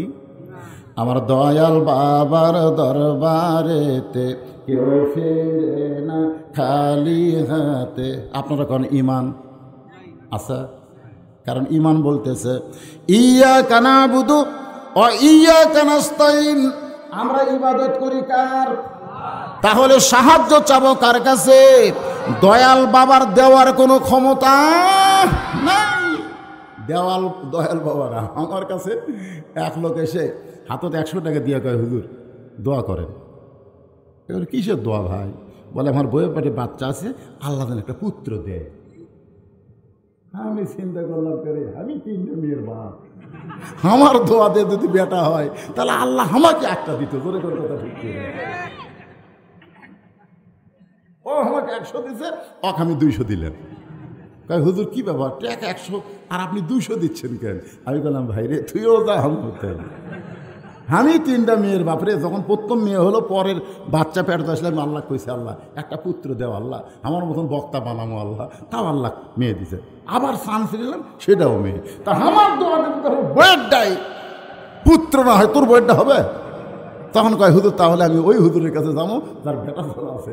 আমি বললাম হুজুরের কাছে না, কোনো বাবার কাছে না, কোনো মাজারে না, পাইবার যদি চাও ইমান নিয়ে আল্লাহর কাছে চাও। জোরে কোন কথা ঠিক কিনা? 1 নম্বর ইমান। ইমানটা যদি ঠিক না থাকে আপনি যতই আমল করেন কাম হবে না। কবলত করালে এসিলেন, আসরে রুজু করতেছে, ও দিয়ে এসিলেন, ইতিমধ্যে একজন ঘুষের টাকা নিয়ে যাচ্ছে। রে তোর চোখ নাই, আমি উজু করতেছি, ঘুষের টাকা নিয়ে এসেছিস, আমি উজু করতেছি, এখন আমি টাকা নেব না। যদি তোর সময় না থাকে ডয়ারের মধ্যে থুয়ে যা, নামাজের আগে ওই টাকা আমি হাত দিয়ে ধরবো। এই জন্য আল্লাহ কোরআনে বলেছেন অমিনান নাসি মাইয়াকুলু আমান্না বিল্লাহি ওয়া বিল ইয়াউমিল আখিরি ওয়া মা হুম বিমুমিনিন। আল্লাহু আকবার। দেখেন ইমানটা আমাকে ঠিক আছে তো বাবা? মসজিদের উন্নয়ন হবে, মসজিদে নামাজ হবে, আগে ইমান ঠিক করা লাগবে। আপনি জানেন না তো প্রথম নামাজ আসেনি, নামাজ আইছে নবুয়তের 10ম বৎসরে। আমরা যে মসজিদে 5 ওয়াক্ত নামাজ পড়বো এটা কিন্তু নবী পথ পাওয়ার 10 বছর পরে আল্লাহ 5 ওয়াক্ত নামাজ দিয়েছে। আগে কি নামাজ? হযরত বেলাল যখন ঈমান গ্রহণ করলেন এমন সময় আল্লাহ তাআলা কোরআনের আয়াত নাজিল করলেন ইন্নাল্লাযীনা ক্বাল, এ মাইক আবার বোঁবো করে কেন? ইন্নাল্লাযীনা ক্বালু রাব্বুনাল্লাহু সুম্মা ইসতাকামু তাতানাজ্জালু আলাইহিমুল মালাইকা আল্লা তাখাফু ওয়া লা তাহজানু ওয়া আবশিরু বিল জান্নাতিল্লাতী কুনতুম তুআদুন। বেলাল রে, ও বেলাল, ঈমান গ্রহণ করেছ, আল্লাহ তোমার জন্য কোরআনের আয়াত নাজিল করেছে। বেলাল বলতেছে রাসূলুল্লাহ আমার আগে আবু বকর ঈমান গ্রহণ করলো, আলী ঈমান গ্রহণ করলো, খাদিজা ঈমান গ্রহণ করলো, আব্দুর রহমান ঈমান গ্রহণ করলো, ওসমান ঈমান গ্রহণ করলো। তখন আল্লাহ কোরআনের আয়াত নাজিল করলো না, আর আমি বেলাল ঈমান গ্রহণ করার সঙ্গে সঙ্গে আল্লাহ কোরআনের আয়াত কেন নাজিল করলো? রাসূল বলে বেলাল আবু বকরের মুনিব হলো একটা আল্লাহ, আলীর মুনিব হচ্ছে একটা আল্লাহ, কিন্তু তুমি বেলাল তুমি ঈমান গ্রহণ করার পরে তোমার মুনিব হলো 2টা, একটা হলো আল্লাহ আর একটা হলো উমাইয়া। একটা নাম কি? উমাইয়া, আর একটা হলো আল্লাহ। এখন বাংলাদেশের মুসলমান কন্ত আমাকে মুনিব কয়টা? কথা কয় না। আমাকে 1 নম্বর মুনিব হচ্ছে আল্লাহ আর 2 নম্বর হচ্ছে হাসিনা। জোরে কোন কথা ঠিক না? এই ইমানদারেরা একটু বুঝে শোনা কম। এই যে একজন মাঝখান থেকে বুঝে, কি রে তুই কি বুঝলি রে? না হওয়ার কথাই ঠিক। রাসূল বলতেছে বেলাল, আবু বকরের মুনিব শুধু আল্লাহ, কারণ আবু বকর কারো গোলাম না। আলীর মুনিব শুধু আল্লাহ, আলী কারো গোলাম না। আর তুমি বেলালের মুনিব শুধু লা ইলাহা ইল্লাল্লাহ না, তোমার একজন মুনিব আছে। আমাদের মুনিবের নাম হলো রব্বানা আতিনা ফিদ দুনিয়া হাসিনা। একটা মুনিব আছে। হ্যাঁ, ইমান ইমান শোনেন। তারপরে ও আমিলুস সালেহ আসতেছে। ও আমিলুস সালেহ যখন আসবে তখন নামাজের কথা আসবে আর একবার। কেবল বাজতেছে 3:10। খুব তড়িঘড়ি করার দরকার আছে না, একটু তাফসীরটা শোনেন সূরা আসরের। বাবা মনোযোগ দিয়ে শোনা লাগবে। দিনের বেলা মাহফিল, রাতের বেলা অন্ধকার হলে কোনো দিকে চোখ যায় না, আর দিনের বেলা চারিদিকে মন যায়। তো কি বলতেছেন? হযরত বেলালকে রাসূল বলতেছে, বেলাল তোমার জন্য আল্লাহ কোরআনের আয়াত নাজিল করল, ঈমান গ্রহণ করেছো রাত্রিবেলায়, এই ঈমানটা যেন দিনের আলোতে প্রকাশ না পায়। যাও গোপনে গোপনে ঈমানের কি করো, তাজিম করো, গোপনে গোপনে ঈমানের সম্মান করো। হযরত বেলাল চলে গেল রাত্রিবেলায় গোয়াল ঘরে, কারণ বেলালকে যেখানে থাকতে দেওয়া হয় সে জায়গাটা হলো গোয়াল ঘর। জোরে কোন কি ঘর? গোয়াল ঘর। উর্দুম বা গাদা যে ঘরে থাকে সেই ঘরে বেলালও থাকতে দেয়। বেলাল একদিন কইছিল মনিবকে, ও যে মনিব বলছিল, মনিব উর্দুম বা গাদার ঘরে থাকা যায়? বেলালে মনিব কই, কি খোঁজ তুই? আমার কাছে উর্দুম্বার দাম আছে রে, তোর দাম নেই। এই তোর কোনো দাম আছে নাকি? তুই মানুষ? দেখেন, দুনিয়ার নকল মনিবের কাছে কোনো মানুষের অধিকার পাওয়া যায় না। পাবেন মানুষের অধিকার? বাড়ি কারিনি চলেনি আমার। আমি এখন শহরত থাকি, এই মাসে যাই দেখি 7,233 টাকা বিল। কেরে বাতি জ্বলল না, এত বিল কে? হবেই, হবে 80 টাকা স্যার চাউমিন, তেল কেন 200 টাকা? হবেই, হবেই। কি করবে, কি করবেন?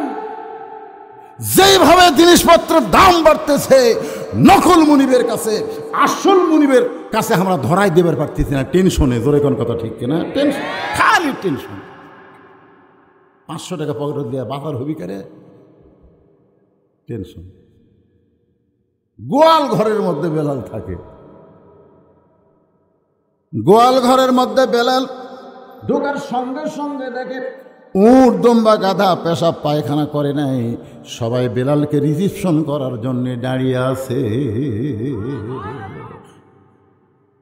বেলাল কান্দার বলে, মাবুদ উট দুম্বা পেশাবের দুর্গন্ধ আমি থাকতে পারি না। আর সেই উট দুম্বা গাধাগুলো পেশাব করে নাই, সব উট দুম্বাগুলো দাঁড়িয়ে আছে।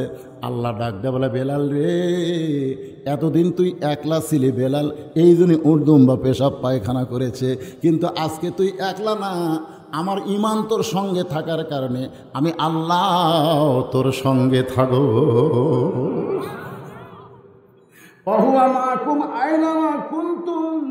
ঈমান কারে কয় শোনেন, যখন কলিজার মধ্যে ঈমানকে জায়গা দিবেন, আপনি তখন একলা থাকবেন না, আপনি আমার সঙ্গে আমার আল্লাহ থাকবে। আল্লাহ উর্দুমবারে কয়ে দিছে, বেলাল কিন্তু আমার ঈমান নিয়ে ঘরের মধ্যে ঢুকতেছে, খবরদার পেশাব পায়খানা দান করিস না, যদি করা লাগে দিনের বেলা করবো, রাতের বেলা করবো না। সমস্ত জন্তু জানোয়ার কার বাধ্য? আর আল্লাহর তো পক্ষ থেকে বলেছে, মাল্লাহুল মাওলা ফালাহুল কুল। কেউ যদি মাওলার হয়ে যায় তখন কুল মাখলুক আল্লাহ তার গোলাম বানিয়ে দেয়। সুবহানাল্লাহ। বেলাল দেখতেছে, তাহলে কি করি? সকালবেলা গোয়ালঘর পরিষ্কার করাই তো আমার কাম, কিন্তু গোয়ালঘর যদি পরিষ্কার নাই করা লাগে তাহলে আমার একটাই কাম, কোনো রোজা নাই, নামাজ নাই, সেই সময় 1 নম্বর কাজ হলো লা ইলাহা ইল্লাল্লাহ। ঈমানের কলেমা সকলে পড়েন, লা ইলাহা ইল্লাল্লাহ, লা ইলাহা ইল্লাল্লাহ মুহাম্মাদুর রাসূলুল্লাহ সাল্লাল্লাহু আলাইহি ওয়াসাল্লাম। কলেমার মধ্যে ঢুকে গেছে জিকির। তখন তো নামাজ নাই, আসসালাতু খায়রুন মিনান নাওম কি আজান আছে? নাই তো, বেলালই তো আজান শুরু করছে। তো জিকির করতে করতে কলেমার মধ্যে ডুবে গেছে বেলাল।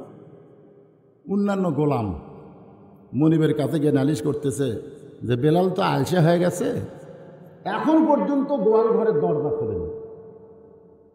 বেলালের মুনিব তো বেলালকে দেখতেই পারে না।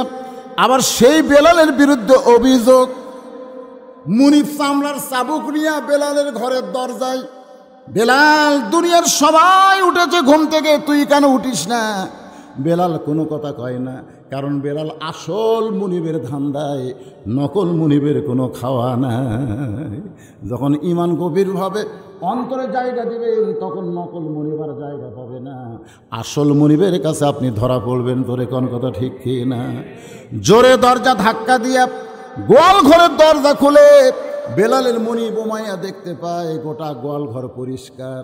বেলালের মুনিব চিল্লায় বলে, রে গোলামের বাচ্চা গোলামেরা, তোরা বেলালের বিরুদ্ধে নালিশ করলি, বেলাল আলসে হয়ে ঘুম পাড়তেছে, কিন্তু বেলাল তোমার আলসে নয়, তোরাই আলসে। তোরা যখন ঘুমাইছিলি তখন বেলাল পরিষ্কার করেছে, বেলাল পরিষ্কার করে নাই গোয়াল ঘর। বেলাল ইমানের নূর দিয়া তার ভিতরের অন্ধকার দূর করেছে। সুবহানাল্লাহ। বেলালের মুনিব কাছে গিয়ে বলতেছে, কে রে বেলাল, এই তোকে আমি ডাকি, দরজা ধাক্কা দিয়ে খুললাম, তুই কথা বলিস না কেন? বেলাল কোনো কথাই যখন বলে না, চামড়ার চাবুক দিয়ে যখন পিছনে একটা বাড়ি মারছে, সঙ্গে সঙ্গে জবান ফসকে বের হয়ে গেছে, লা ইলাহা ইল্লাল্লাহু মুহাম্মাদুর রাসূলুল্লাহ। মুনিবের হাতের চাবুক পড়ে গেছে, হাতের চাবুক পড়ে গেছে, জোড়হাত। দেখেন যারা ইমান গ্রহণ করছে তাদের কাছে মুনিব জোড়হাত করে। আজকে আমাদের ইমান নাই দেখে আমরাই মুনিবের কাছে জোড়হাত করতেছি, নকল মুনিব দিয়ে চলাচ্ছে। খালি ইমান গ্রহণ করে মুনিব বাধ্য হবে আমাদের কাছে জোড়হাত করতে। কথা কর না, কথা কর না, খালি চিন্তা করে মরিয়া যদি যাই, কিছুদিন বাতিলের সাথে আপোষ করে বেঁচা থাকি। ভাই আপনি যতই বেঁচা থাকেন আপনি মরবেন, আপনি বাঁচবেন না। তো কি বাঁচবেন? বাঁচবেন? বাঁচবেন না। জোড়হাত করে বলতে যে, বেলাল আমার মুনিব হইয়া তুই ইমান গ্রহণ করলি, এইটা যদি আবু জেহেল জানতে পারে তাহলে আমার অবস্থা খারাপ হয়ে যাবে। বেলাল রে, রাতের অন্ধকারে যেইটা গ্রহণ করেছিস দিনের আলোতে সেইটা ভুলে যা। বেলাল বলতেছে, ইমান গ্রহণ করেছি ভুলে যাওয়ার জন্যে না, দরকার হলে গোটা দুনিয়া ছাড়ব, কিন্তু আমার ইমান আমি ছাড়ব না। দরকার হলে আপনারা বলেন, দরকার হলে বাংলাদেশ ছাড়ব, দুনিয়া ছাড়ব, কিন্তু আল্লাহর ইমান ছাড়ব। সবাই বললেন না, খালি এই কথাটা বলে দেখেন, মরার সময় আপনি মুসলমান হয়ে মরবেন। দরকার হলে আমরা বাংলাদেশ ছাড়ব।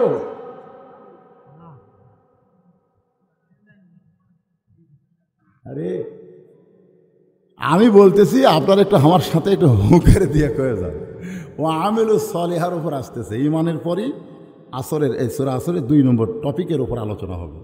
সব কিছু আমরা ছাড়বো, কিন্তু আল্লাহ, এ কথা কর না কেন? আল্লাহ, আল্লাহ কয় তোকে ছাড়া লাগবে না, তোকে ছাড়া লাগবে না।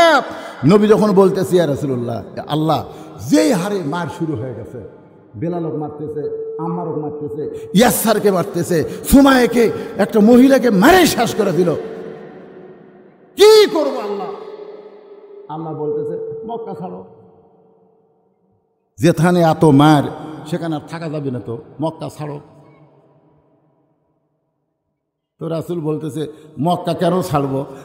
আল্লাহ বলতেছে মক্কাতে তুমি হচ্ছ ইমাম আর আবু জেহেল হচ্ছে নেতা। একজন ইমামতি করবি, একজন নেতৃত্ব দিবি, সেই দেশে ইমান টেকা খুবই কঠিন হবে।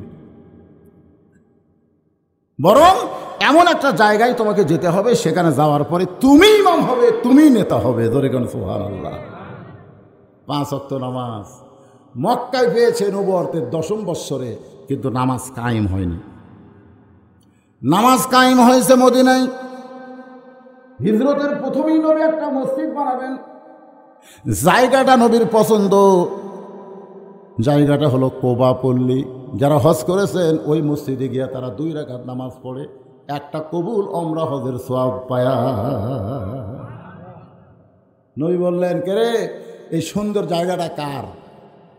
তো মদিনার একজন আনসার বললেন, এ রাসূলুল্লাহ, এ জায়গার মালিক তো মারা গেছে, আপাতত 2টা এতিম এ জায়গার দায়িত্ব আছে। আল্লাহ রাসূল বলেন, যাও সেই 2 এতিমকে আমার কাছে নিয়ে আসো। ও আমিলুস সলেহা, একটু মনোযোগ দেবেন। তো 2 এতিম এসে নবীর কাছে বসেছে। আল্লাহ রাসূল বলতেছেন, বাবা এ জায়গার মালিক কি তোমরা? 2টা এতিম বাচ্চারা বলতেছে, ইয়া রাসূলুল্লাহ, জায়গার মালিক আমরা না, জায়গার মালিক হচ্ছে আল্লাহ। 2টা এতিম বাচ্চা, ছোটো ছোটো বাচ্চারা, দেখেন তার কি ইমান কি। জায়গার মালিক আমরা না, জায়গার মালিক হচ্ছে কে? আরো জোরে। কিন্তু আমরা দেখাশোনা করতেছি। আল্লাহ রাসূল বলেন, এই জায়গাটা আমার পছন্দ হলো, এই জায়গায় আল্লাহর ঘর মসজিদ বানাবার চাই, এর বিনিময়ে তোমরা কি চাও? 2 এতিম বাচ্চা নবীর 2 হাত ধরে বলতেছে, বিনিময় যদি দিবার চান তাহলে আমরা দুনিয়াতে বিনিময় নিব না, আমরা আল্লাহর জান্নাত চাই। এটার নাম হচ্ছে আমল, এটার নাম হলো আমল। রাসূল বললেন, তোমরা কি চাও?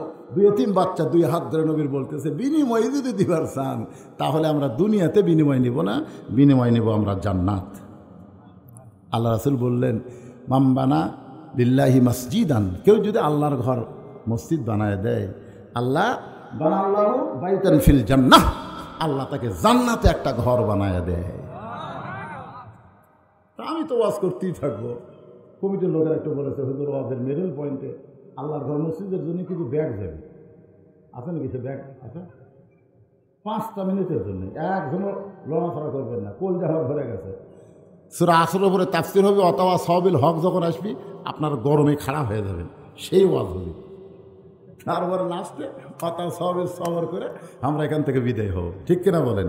এখন ও আমিলুস সলেহার উপরে কেবল আইছে, এখানে 10 মিনিট আলোচনা হবে। তো এই আমলের সলেহার মধ্যে 1 নম্বর আমল হলো লান তানানুল বিররা হাত্তা তুনফিকু মিম্মা তুহিব্বুন। আপনার পকেটে যে টাকা আছে সেই টাকার মালিককে আপনি না আল্লাহ। সবাই জোরে কন কে? এ এখন কথা কন না কেন, আপনার অনেকের মুখ বন্ধ। আপনার পকেটে যে টাকা সেই টাকার মালিক কে? এখন আল্লাহর ঘর মসজিদে যদি টাকা দিবার বলা হয় তখন আপনি চিন্তা করে দেখবেন যে আমার পকেটে 4টা লোট আছে, কেরে রেখে এই লালটা উঠলো কেরে কি? একটা লোক আপনার উঠবেন না। শোনেন, 4টা লোট আছে আপনার পকেটে, কয়টা? 20 টাকা, 50 টাকা, 100 টাকা, 200 টাকা, 4টা লোট আছে। এখন 4টা লোটের মধ্যে ব্যাগ যখন যাবে আপনি কোনটা দেবেন? না, কিন্তু শয়তান বলবে কি দে, 20 দে, 20 দে, 20 দে। কিন্তু আল্লাহ কোরআনে বলতেছে, লান তানানুল বিররা হাত্তা তুনফিকু মিম্মা তুহিব্বুন। এই 4টা লোটের মধ্যে তুমি যেইটাকে সবচেয়ে বেশি মহব্বত করো সেইটা আমাকে দাও, আমি তোমাকে জান্নাত দিয়ে দেব। এখন আপনাদের কাছে ব্যাগ যাচ্ছে, আপনারা কোন লোট দিবেন সেটা আপনারা চিন্তা করে নেবেন। আচ্ছা, আপনার কাছে যদি ব্যাগ যায় আপনারা টাকা দিবেন না? কারা কারা দিবেন না তারা হাত তোলেন তো। 1 টাকাও দেবো না হুজুর, 1 টাকাও আমি দিবার পারবো না, এরকম যদি কেউ থাকেন একটু হাত তোলেন তো দেখি। তার মানে বোঝা গেল আমিলুস সলিহা নেক আমল হচ্ছে আল্লাহর ঘর মসজিদে কিছু দেওয়া। যাদের কাছে ব্যাগ যাবে কারা কারা দিবেন আল্লাহকে একটু হাত দেখান তো দেখি। যারা দিবেন একটু হাত দেখান তো দেখি। টান টান করে তোলেন, লিল্লাহি তাকবীর। আপনি 10 পারেন, 5 পারেন, যা পারেন দিবেন তো দিবেন। কৌটা ঠেলা দেন না ভাই।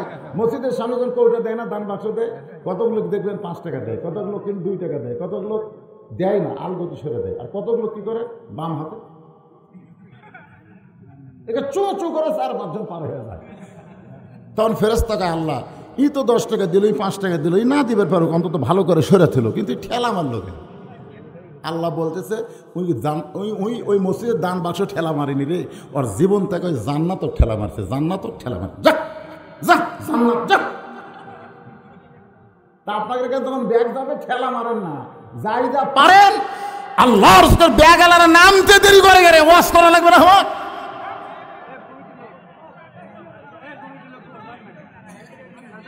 এক ব্যাগ কার ব্যাগ নাই,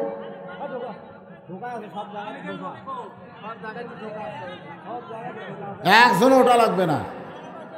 আপনারা দেয় বাবা ব্যাগ ঢুকছে, ঢুকে দেন, সবাই দেন যাই যা পারবেন। এখানে একজন আল্লাহর পাগলা 500 টাকা দিয়ে গেছে। এরকম যদি কেউ মনে করেন হুজুর 500 টাকা ব্যাগের মধ্যে দিতে আমার নফস আমাকে ধোকা দিবে, আমি ব্যাগের মধ্যে 500 দেবো না, আপনার হাতত দেবো। তাহলে এখানে এসে আপনি 500 দেবার পারেন, আপনি এখানেও 500 টাকা দিতে পারেন। কেউ যদি মনে করে 1000 টাকা দেবো, 2000 টাকা দেবো, এখানে মসজিদ কমিটির অনেক লোক আছে যারা 2-4-5,000 টাকা দিবে, তারা তার ব্যাগের মধ্যে দিবে না। আমি তাদেরকে বলি এই 5 মিনিটের মধ্যে আপনারা আমার হাতে এসে 500, 1000 যে যা পারবেন নগদ দান। হাফিজুর রহমান 500 টাকা দান করেছে, আল্লাহ হাফিজুর রহমানের দানকে আল্লাহ কবুল করেন। আর একজন আল্লাহর পাগল 100 টাকা দান করছে, আল্লাহ দানকে কবুল করেন। হ্যাঁ দেন, যারা এরকম দিবেন 500, 1000, এই ব্যাগ আদায়ের মধ্যেই শেষ, আদায় শেষ, ব্যাগের আদায় শেষ, আদায় শেষ, আমার ওয়াজ শুরু হবে আবার। ওই বারান্দায় একজন যাও, বারান্দায় একজন ব্যাগলে যাও, দেন সবাই দেন বাবা, যাই যা পারেন। আল্লাহর ঘর রে, আল্লাহর ঘর। এই যুবকেরা কত টাকা তোমরা এই ফ্রি ফায়ার পাবজি গেম খেলবার যা নেট কিনছে, আজকে জান্নাতের নেট কেন 10 টাকা 20 টাকা যাই যা পারো দাও, যুবকেরা দাও, দাও, আল্লাহর রাস্তায় দিয়ে দাও, সবাই দিয়ে দাও। আমার মায়েরা বোনেরা যারা পর্দার অন্তরালে আছেন, আমার মায়েরা চিন্তা করতে যে হুজুর একটা ওয়াজ আমাদের করলো না, আজকে হুজুর আমাদের ওয়াজ বাদ দেওয়া করলো। আমি মায়েদের জন্যে মাত্র 4টা মিনিট ওয়াজ করব, বেজার হবেন? আপনারা বেজার হবেন? কয় মিনিট? মাত্র 4-5 মিনিট আমার মায়েদের জন্য ওয়াজ হবে। ও মায়েরা যারা পর্দার অন্তরালে বসে আছেন, এখন একটু মনোযোগ দিয়ে শোনেন। গভীর রাতে খাদিজাতুল কুবরা লিল্লাহে তাকবীর। এই দেখেন যারা ইউটিউব নিয়ে আইছে, তাদের পক্ষ থেকে 1 গাদি টাকা তারা আজকে মসজিদে করলো দান। এরা কিন্তু ভালো কাজ করতেছে। গান বাজনা মানুষ আর শোনে না, গান বাজনার শোনে না। সাদা কালা একটা গান ছিল না, তারপরে ও যে বাদাম গান আসেনি, আপনারা দেখবেন বৈরুশীদের ওয়াজ 160 লক্ষ মানে 1,60,00,000 ভিউ হয়, আর ওই গান ভিউ হয় 2-3 লাখ। তার মানে এখন মানুষ আর সাদা কালা শোনে না, এখন ওয়াজ শোনে। ধরে কোন কথা কন না কেন, এই জন্যে এরা তো খালি মিডিয়া নিয়ে আসেনি, মিডিয়ার পক্ষ থেকে দানও করলো। এই আমার মায়েদের জন্য মাত্র 5টা মিনিট ওয়াজ করতেছে, আমার মায়েরা শোনেন। আর আবার যাবে আর রাগ করবে, বলবে হুজুর আমাদের কোনো ওয়াজ করলো না। ও আমিলুস সলিহার মধ্যে মায়েদের ওয়াজ হলো। গভীর রাত্রে খাদিজাতুল কুবরা আল্লাহ নবীর এই ডান হাতখানা ধরে কাঁদতেছে। কে কাঁদতেছে? মনোযোগ দেয়নি। কে কাঁদতেছে? খাদিজাতুল কুবরা নবীর ডান হাত ধরে কাঁদতেছে। নবী আমার ঘুম থেকে চেতন পায়, বলে খাদিজা কাঁদো কেন? খাদিজা বলতেছে ইয়া রাসূলুল্লাহ, যে কোনো সময় আমার মৃত্যু হবে, যে কোনো সময় মৃত্যু হবে। এটা হলো ইমানদারের 1 নম্বর আমল, যে কোনো সময় মৃত্যু হবে। যারা আমরা ঈমান গ্রহণ করেছি, আপনারা বলেন তো আমাদের মৃত্যু কখন হবে? কথা কয় না।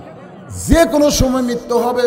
খাদিজা বলে রাসূলুল্লাহ, যে কোনো সময় যদি আমার মৃত্যু হয় তাহলে আমি মরে যাচ্ছি, আমার কি কোনো খোঁজ খবরই নাই?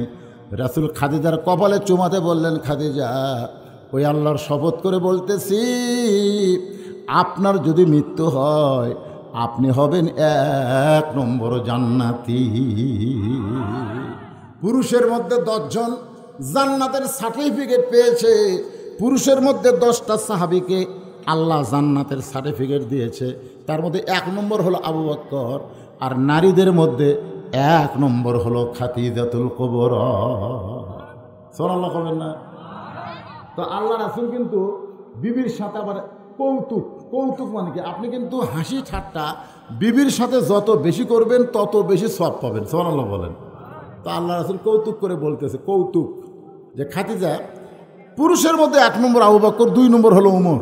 তাহলে নারীদের মধ্যে আপনি যদি 1 নম্বর, এটি গোনা শুরু হলো কেন?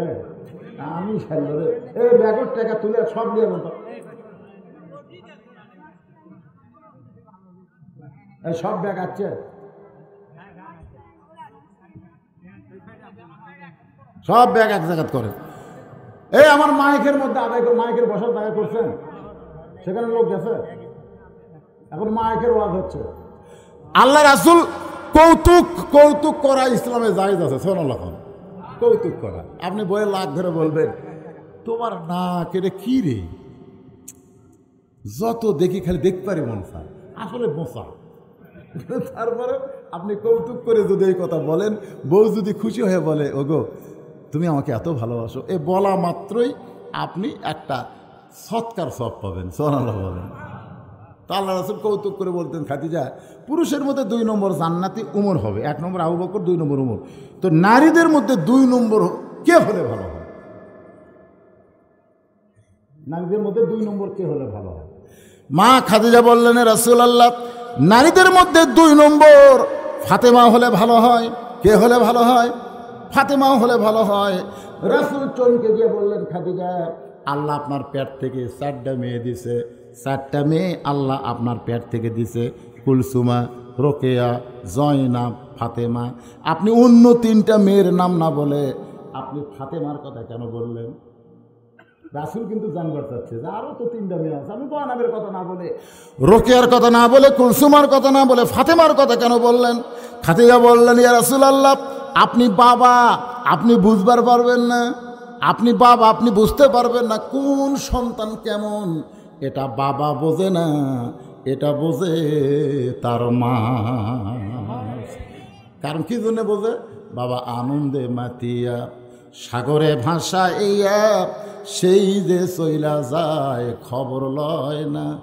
মাজন ধরিয়া উদরে কতই কষ্ট করে, 10 মাস পরে পায় প্রসবের বেদনা। এমন দরদি ভাবে কেউ হবে না আমার মা, মা গো। আল্লাহ রাসূল বললেন, খাদিজা তাহলে ফাতেমা সম্পর্কে আপনি কি বলেন? খাদিজা বলতেছি, ইয়া রাসূলুল্লাহ ওই আল্লাহর শপথ করে বলতেছি, আপনার তো 4টাই, আপনি তো 4টাই আমার পেটত দিয়েছেন, কিন্তু ফাতেমা যখন আমার পেটে ছিল আমি বুঝবারই পারিনি। ফাতেমা যখন দুনিয়াতে প্রসব হয়েছে আমি কোনো কষ্ট পাইনি, আর ফাতেমা যখন দুনিয়াতে এসেছে আমি তখন দেখেছি মেয়েটা পর্দা নিয়েই দুনিয়াতে এসেছে। জোরে করছে আল্লাহ রাসূল খাদিজার কপালে একটা চুমা দিয়ে বলেন, খাদিজা আপনি যতই বয়ান করেন আপনার ফাতেমা জান্নাতি নয়। যেই কইছে মায়ের কি হয়? খাদিজা ছোট বাচ্চার মতন চিৎকার দিয়ে বলে, নবী গো কি বললেন আমার ফাতেমা জান্নাতি নয়? তাহলে আমার ফাতেমা কি জাহান্নামী? রাসূল বলে, খাদিজা পুরোপুরি কথা না শুনে এমন করে বলবেন না, আপনার ফাতেমা জান্নাতি নারীদের নেত্রী। যেই কইছে জান্নাতি নারীদের নেত্রী তখন খাদিজার মুখ সেই গোমটা। রাসূলকে কি হলো, তোমার মুখ আর ভার কেন?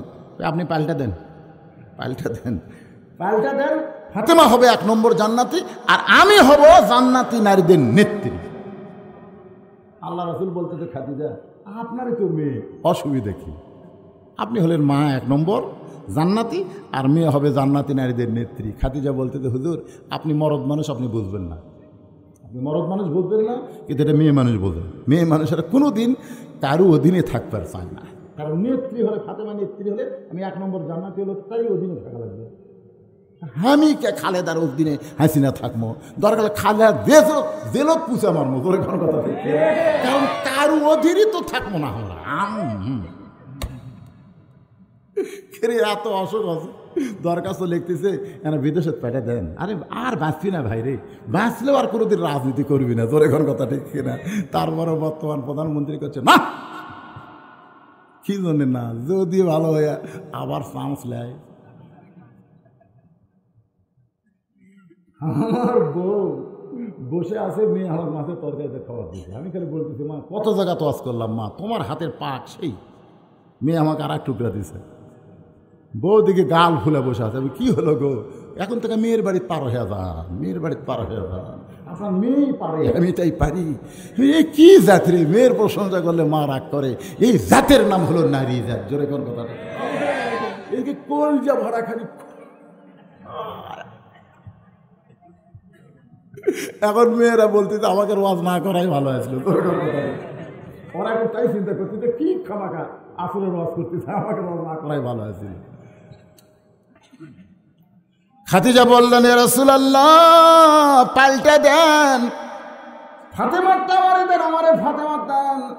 আল্লাহ নবী বললেন, খাদিজা আমি হলাম বন্টনকারী, দেওয়ার মালিক হলো আমার আল্লাহ।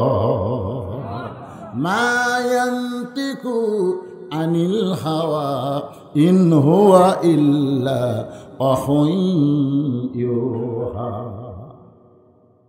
সঙ্গে সঙ্গে খাদিজা বেকার আর যে আল্লাহ যদি দেয় তাহলে নবীর সাথে আমার ঝগড়া করে কোনো লাভ আছে? নবীর ডান হাতখানা বুকের মধ্যে নিয়ে বলতেছে রাসূল, শুধু এতটুকু জানবার চাই, কোন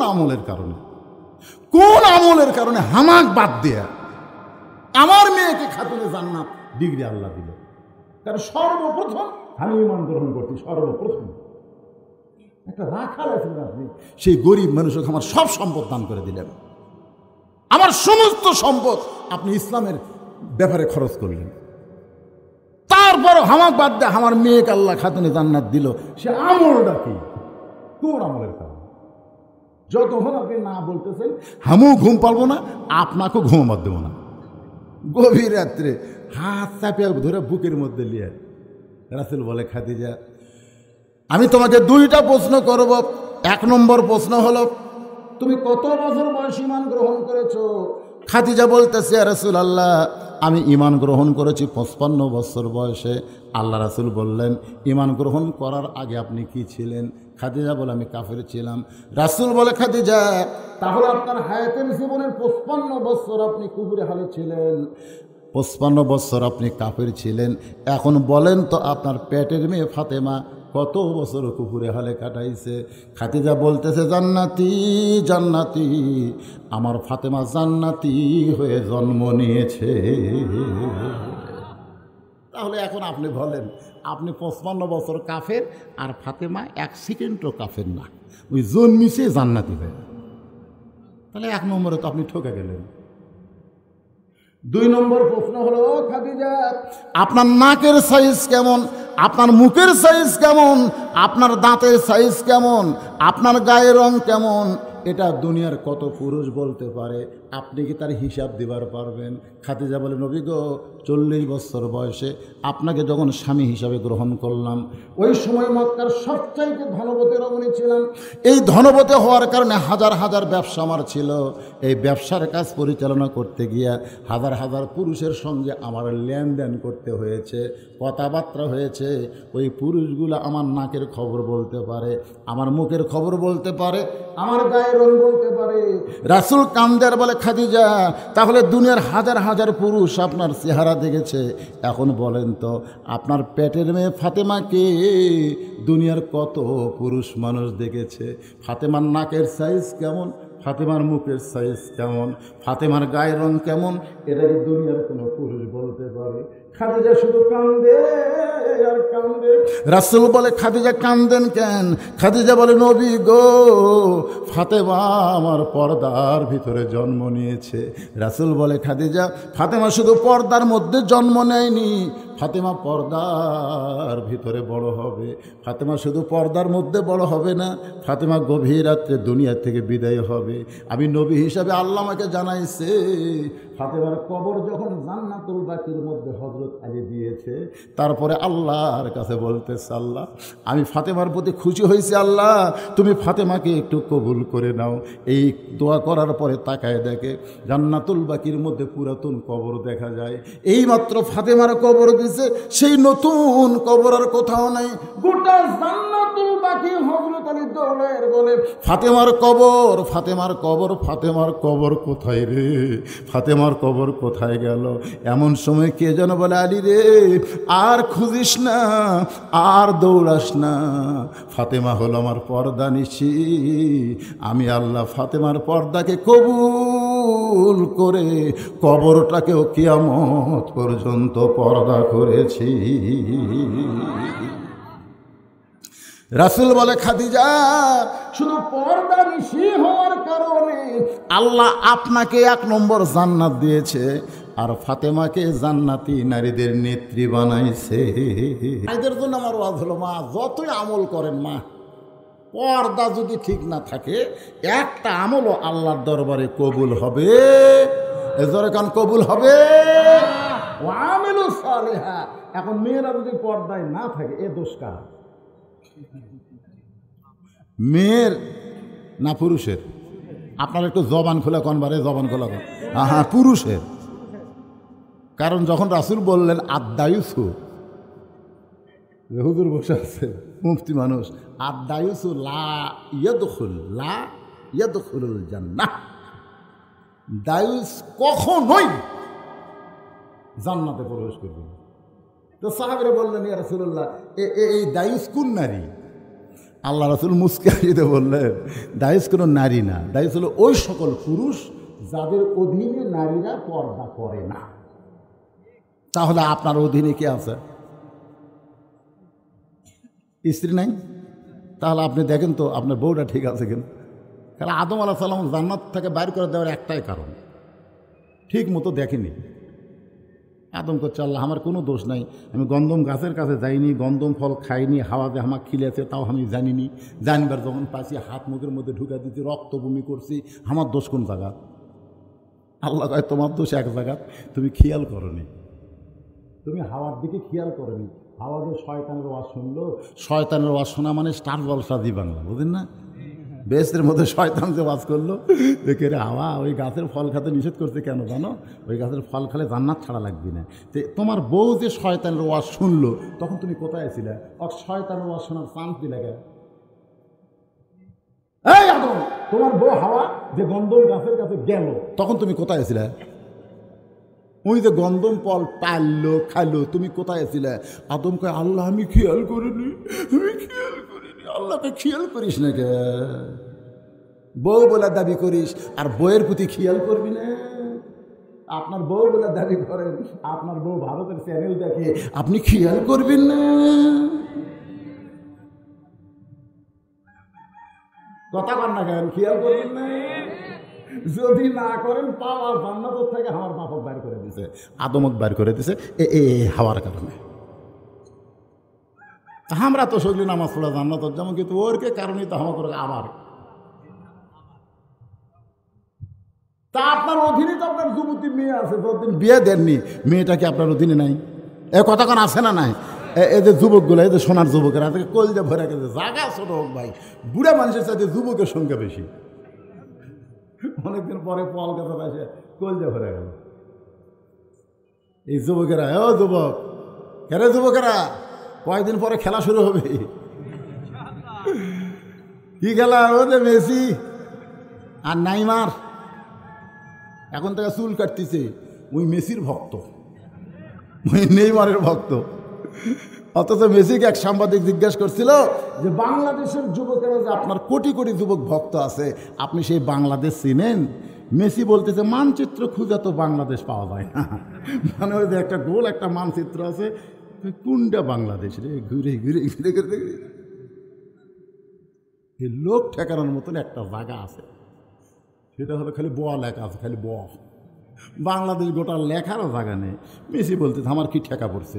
মেসি নিতে দেখছেন, মেসি বাংলাদেশ ছিল না, আর সেই মেসির পাগল এই জোয়ানেরা।